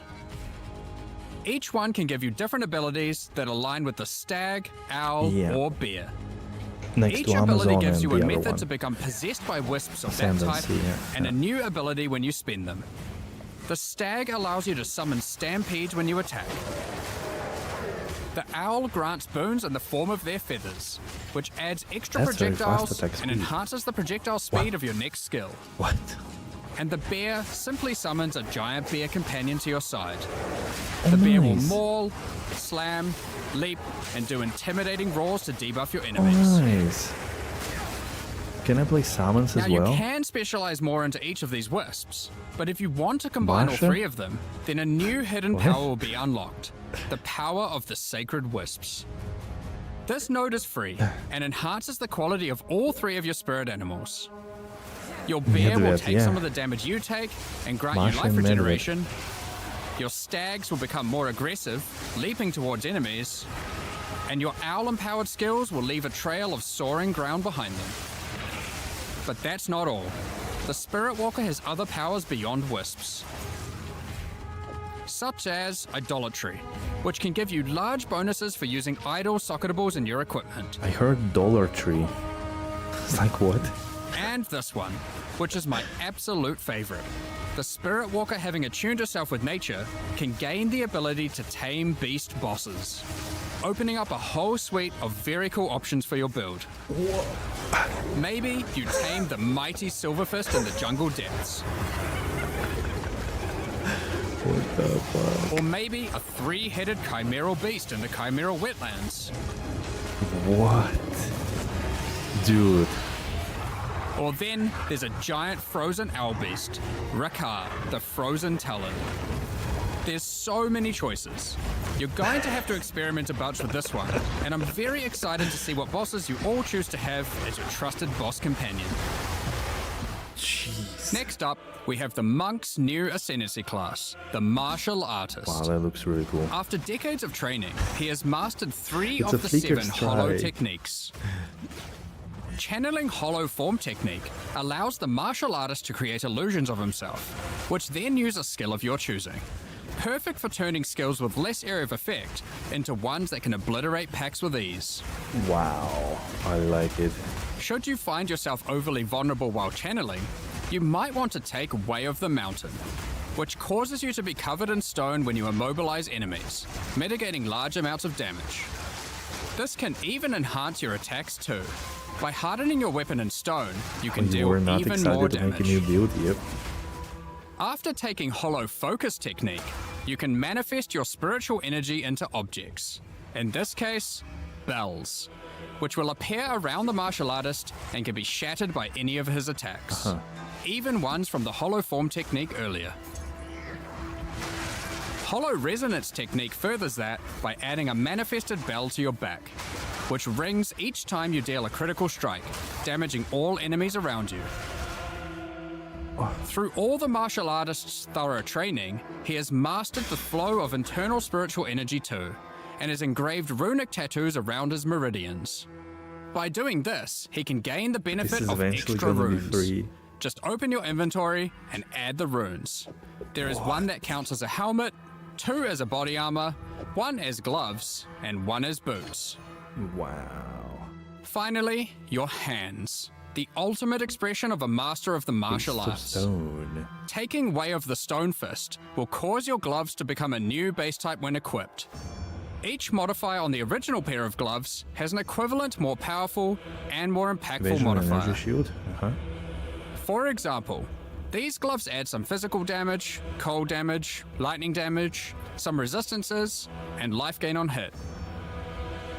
And Now, when I equip these, they become literal fists of stone, and not only grant me a bunch Maximum more fire evasion and energy lightning? shield, Lightning fire? they now also grant a heat? lot more damage, some maximum Damage resistances, as extra? and a significantly higher amount of life gained on hitting enemies.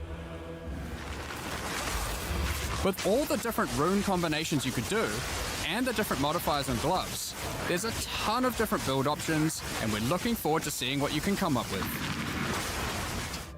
Now, with so many new bosses in Return of the Ancients, of course we want to have a huge number of unique rewards. wow. There are some pretty cool things in here, so we wanted to show you a few of them. Twisted Empyrean is a two-handed mace made from the purest of Verisium, I combined with the imagine all beast's the corruption. PoE2 It streamers, converts PoE all of your streamers base's now. skills fire damage to cold, and Ejaculating. visually does so too, turning your volcanic fissures into glacial ones. This base also comes with its own built-in skill, Starborn Onslaught. Using Glory, you can leap backwards, throwing your mace at the ground, creating That Verisium attacks me to fissures shit, before though. calling behind it a storm of cold metallic bolts from the stratosphere. Next, we have Eventide Petals, an amulet that not only grants runic ward, but also comes with its own reservation skill, Midnight Zenith.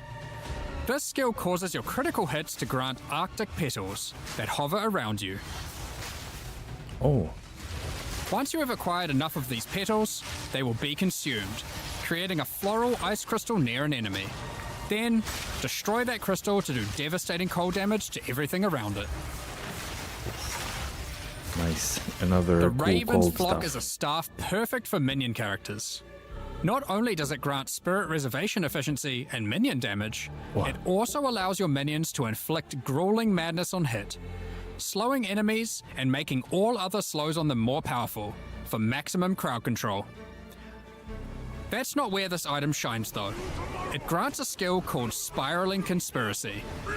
This skill causes a flock of ravens to circle you, dealing damage over time to anything near them.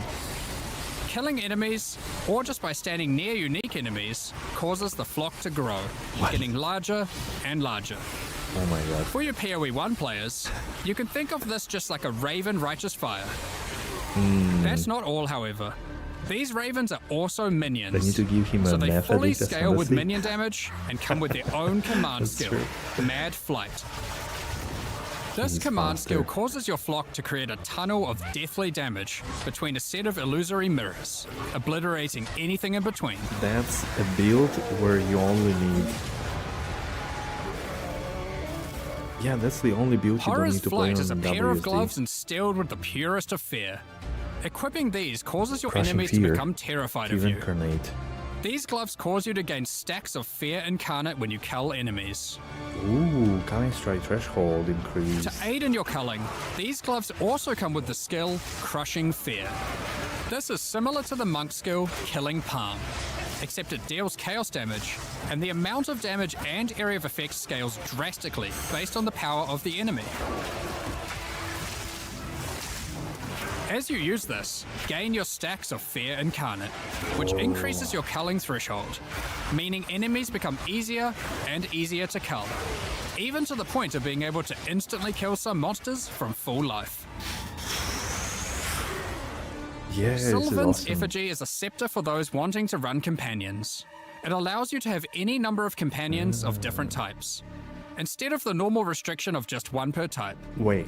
But what makes A this unique cool boss? is the Asmerian wolf companion it comes with.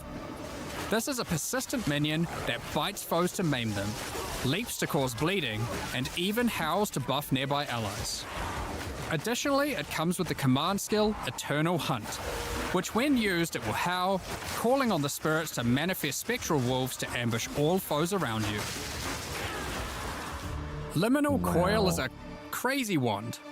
It allows you to apply as many curses as you please, but those curses will have no effect. What's the point then? Two reasons. Firstly, What's the first your thing they spells announced? gain a Yeah, bunch of exactly. extra physical and chaos damage for each curse on enemies. Secondly, is the skill it grants called Coiling Bolts. This skill is a projectile spell that fires coiling physical and chaos projectiles with every cast. What makes this skill truly special though, is that it will split That's like and kinetic chain bolt. through every Holy cursed shit, enemy, this looks causing an amazing. absolute ruckus. See for yourself. Wow. Periphery is a unique bow, which Suddenly utilizes million all builds, powers yeah, of the as soon as you Asmerian started doing spirits normal by uniques, dealing huh? damage of all elements. And all elements can cause all ailments. The coolest thing about this bow, however, is the Asmerian Swarm skill. These are minions that are There you summoned when go, you kill top secret. enemies. They will This is pursue your all build. nearby enemies, damaging them and inflicting a debuff on them that boosts your elemental damage even further.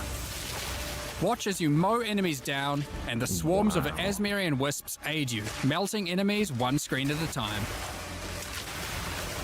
Wait, one screen at a time, you said? Yeah, that looks sick as well. The Ordained is a new spear, mastering in physical and lightning damage, with high critical strike chance too. This spear allows you to leech life not only from physical damage, but lightning too. So they made It this also creates a fragment for of every, divinity nearby periodically. class. What are those? Well, this spear has the skill Righteous Descent, which is an epic, divine leap Isn't it the one from aided by Paladin in angelic Diablo wings. 4? If you use the skill when a fragment of divinity is nearby, it will become empowered, dealing significantly more damage, gaining massive area of effect, and bypassing its cooldown. When fighting a boss, let a bunch of the fragments spawn, and then just unleash your divine havoc, obliterating them. 60,000. Two shot. Last, but not least, we have a new unique jewel, Voices. Oh, Voices is simple. It consumes one jewel slot to add more.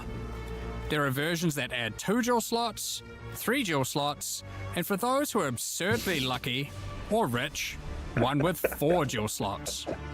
Equip it and notice the slots appear next to your character's portrait in the center. Bruh. One of the things we are concerned about is how long it takes for experienced players to replay through the game in each new league. Okay. As we learned from Path of Exile 1, one of the things that can really help is having elements in the campaign that tell you where to go, if you know what to look for. We'll cover just one example per act for Acts 1 to 3, but there are many more than just these. For example, Hunting Grounds in Act 1 is a large, sparse area, containing multiple entrances and landmark encounters. Here's an example of some of the changes we've made here. Finding the ritual encounter in this area isn't too difficult. Now after completing it, a trail of locusts will lead to the entrance to Freythorn. Just follow it and find the source of the evil. You may also find corpses of dead animals, killed and pecked at by the crowbell. You'll notice a trail of blood leading away from them. Follow the trail and it will lead directly to the boss. Wait, that's a bit lame, but also... We even put a signpost on the road to tell you which way to go to find Ogham Village. In Act 2, in the Mastodon Badlands, you need to find the Lightless Caverns and track down the Abyssal. Now to make this quicker, in the level you'll find these cracks. Okay, the Mastodon has had his and it will dick take out, you right to their lair, making allowing you scratches to on find the and ground. unlock the Well of Souls. Yeah, In Act same 3, the top jungle secret. areas have camps of explorers to sell you items. However, they are now even more That useful. didn't make me super By talking to excited. the explorers, they will point towards the next area. Not only that, but it will also reveal it on the minimap, so you can know exactly where to go. No. These are just some examples.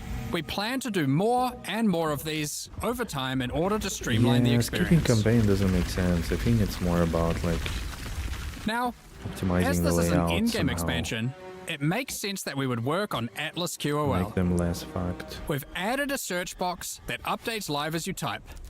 Have a specific map you want to run? Now they will be much easier to find. If there are Mountain. multiple maps, hitting enter will move you from map to map. Okay.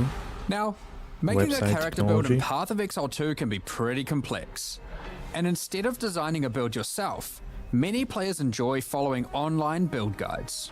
We have a pretty awesome community that has built many tools over the years for designing builds, but we wanted to improve the experience of following them. So, we are introducing a new build guide system directly into the game client. Here's how it works. Community creators who write build guides can now create a new file format, a build file.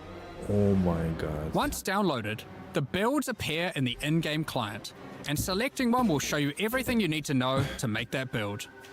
No, So you wait, can what? see all the passives you need to allocate, Oh, they're giving up. ascendancy points you need to take, skill gems you need to equip, and recommendations for all the support gems you need to use as well. For items, Wow. the build designer can specify which uniques to use in each slot, or if needed, just add some notes to the item slot to say what kind of item you need. In fact, Wow. build creators can add notes to just about any of these areas, That's also a bit allowing them to strange. explain different trade-offs in context, or just give more info about how these things should be used. They can also give level ranges to each element, allowing recommendations to change over time. Great for builds that need to respec after they reach a certain level. Okay, that's not even visible well. Now, I don't all know. of this is written in a standardized build format that creators can use, and we imagine that a lot of community build tools will be updated to add support for this format. Now that we have trade market searching built Yeah, into the that's in-game true. client, we have added the ability to price check items you can find more easily. But it's kind of one less thing to... Clicking an item will now search for it on the trade market, Oh, nice. showing you the current prices. Kind of one less thing For to... rare items, it's handy to exclude some mods. to think about. So we added the ability to enable and disable Kind of each brain, mod so you can brain see off. what effect each one has on the price. Not even trying to make you build, you know. Kind Next up, we're going to be talking about the new supporter Alright. packs for Return of the Ancients. I don't have. Today, we're launching 2 new series of supporter packs. All right, let's the go. Blood How Reaver much money do we and spend? Divinity packs. Each tier contains the pack's full face value in points, alongside several exclusive microtransactions. As always, the microtransactions in these packs are purely cosmetic and do not affect your character's power or progression These are in cool any way. wings. The Blood Reaver series of supporter packs contains 6 exclusive microtransactions.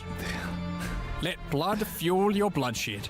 The Exsanguinator weapon effect draws the blood of enemies you've slain and funnels it that's into your your build, weapons. Turn the appearance of your endurance, frenzy, and power charges into orbiting globules of blood with the Blood Reaver charges.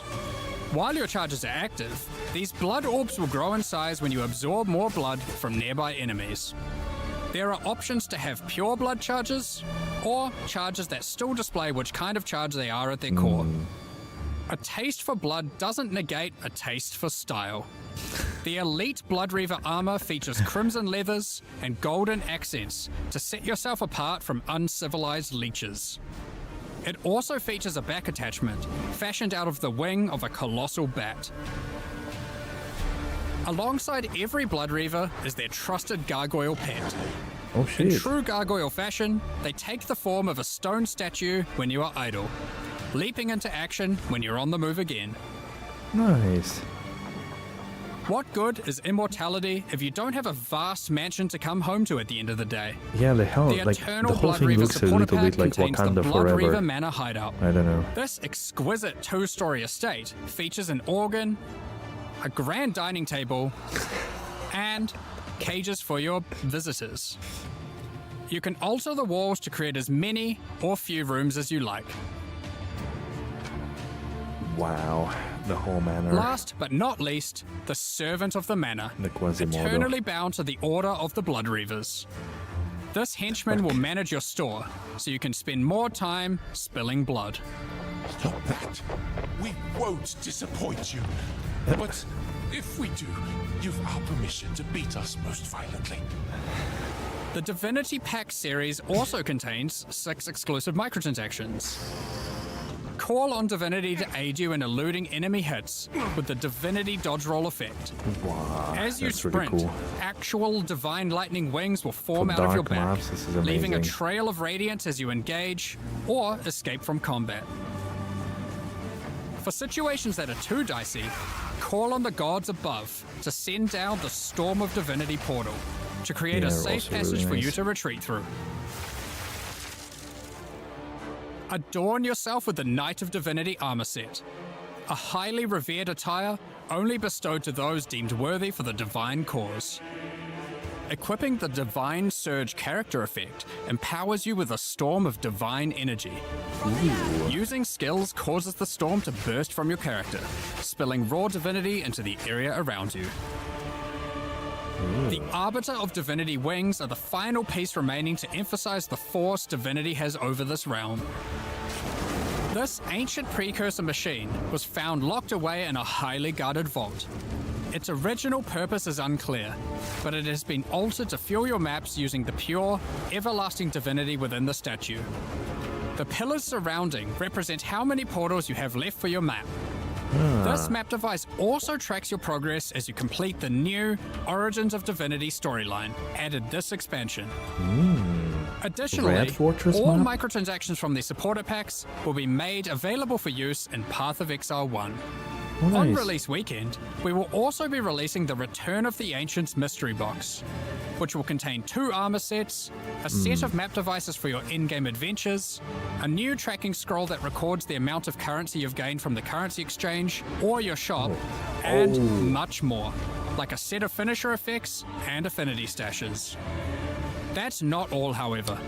The Fragment Stash tab is finally coming to Path of Exile 2, and with it comes some tabception. Inside this one tab, there's a tab for your various boss key fragments.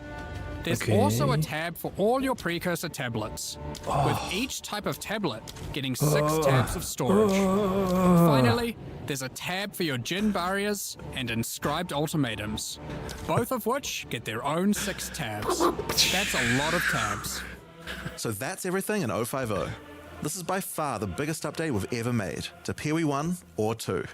New in-game storylines, pinnacle bosses, Yeah, Divine Armor was really cool. crafting systems, items, ascendancy classes, and so much more. Now, because this update Dude. contains so much in-game content, we're doing significantly more testing than usual. For that to happen, we're taking a little longer than usual between the announcement Right. and the release. Good job, guys. 050 will be released in 3 weeks on May the 29th, with the patch notes being released on the Friday before that, on May 21st. Okay. But there's just one more thing to talk about. Now that the endgame is up to scratch, we have to start talking about our plan for 1.0 release. True. The feedback we've had during early access has been critical for making all the improvements that we'll be making to the game. At the same time, we had to create enough in-game content to make an ARPG that can call itself a successor to Path of Exile 1. Well, with 050, Holy we shit. now believe we have reached that point, and so this is going to be the last full-size league during early access. That's right, the next big update is going to be 1.0. Now, normally we would do our next big content release in August, but in the run-up to full release, our plans take a little longer on this one. As big as 050 is, 1.0 is even bigger. So we'll be launching 1.0 this year sometime after ExileCon. But that doesn't mean we won't be doing updates in the meantime. Already? In this final phase, we have a lot of things to polish throughout the game and balance to improve. I'm sure there'll also be feedback about the new endgame that we need to incorporate too. The difference is that the focus is not going to be on adding more content like the previous updates, it's going to be on improving what we already have. But we still want to encourage people to try out all the balance changes and improvements that we're making. So we're going to be running a few event leagues during this phase alongside each update. Think remixes of existing mechanics or features. And speaking of ExileCon, don't forget to pencil it in on the weekend of November the 7th in New Zealand. November the 7th. ExileCon Okay, is a so they're gathering gonna of our drop it players, and a chance for December us to Christmas showcase everything we've been working 1.0. on for both Path of Exile 1 and 2. And Christmas this one will be holidays. particularly important The for best us, time to drop since we finally the get to game. unveil some of the coolest content is that we've been working free. on for a while now with Act 5 and 6. Wow. Tickets for the in-person event are currently sold out, but don't worry. All the announcements and talks are going to be streamed online for all of you to watch. Now, I'm Long time personally to kill so is usually, excited yeah, for 3 this. weeks. This is the year that PoE 2 comes out. The Nice. campaign is finally finished. It's been 8 years to get here, but we're finally near the finish line. And with that, it's time to move on to our live Q&A. Congrats. They are truly something.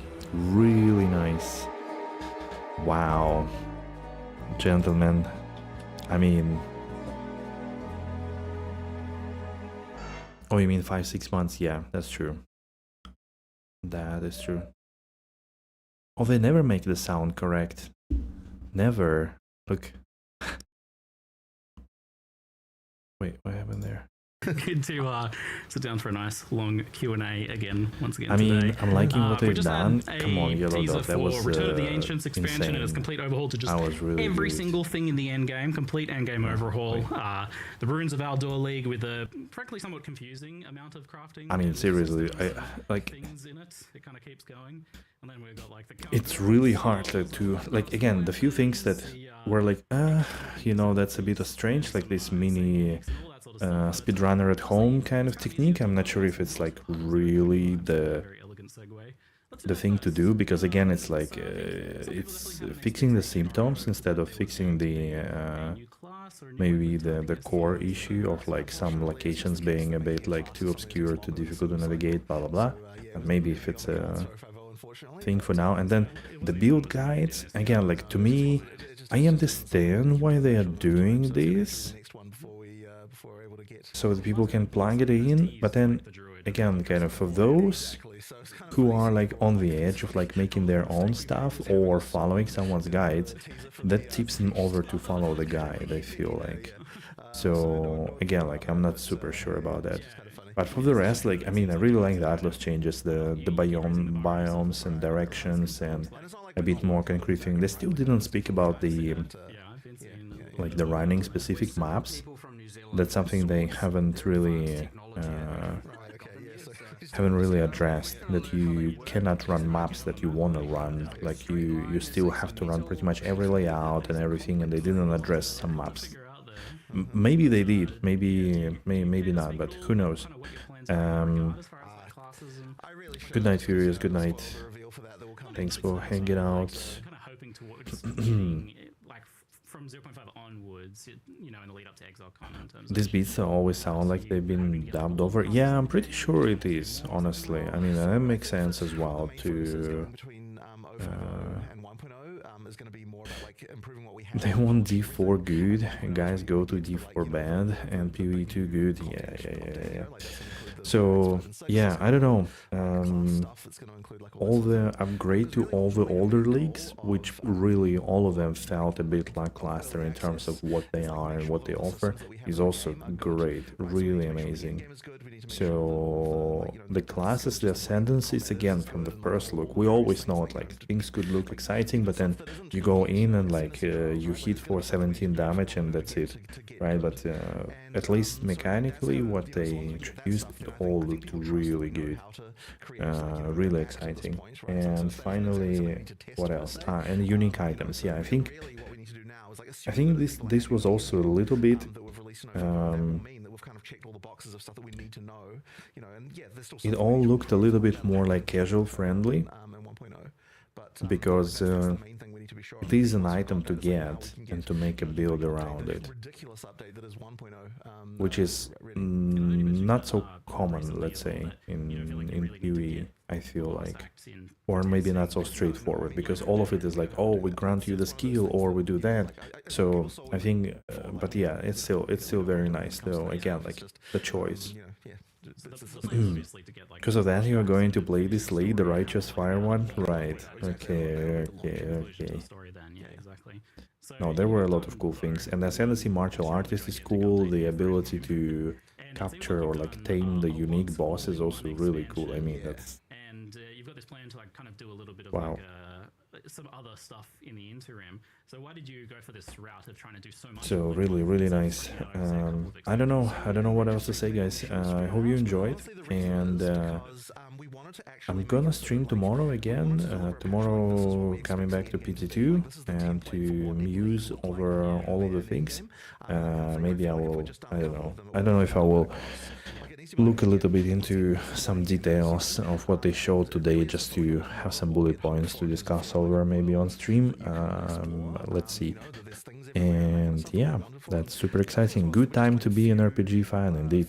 With D4 getting better, you know, with D2R getting updates, with PD2 making some questionable balance decisions, PoE1 being on its peak as always, PoE2 getting massive, really good update, Last Epoch apparently getting something good, and there are more things again, like people really enjoy Hero Siege, people really enjoy the Torchlight Infinite, although you need their battle pass, I think, to play it properly.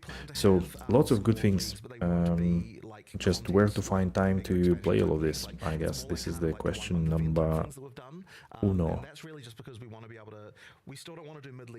Half a year at most. What do you mean?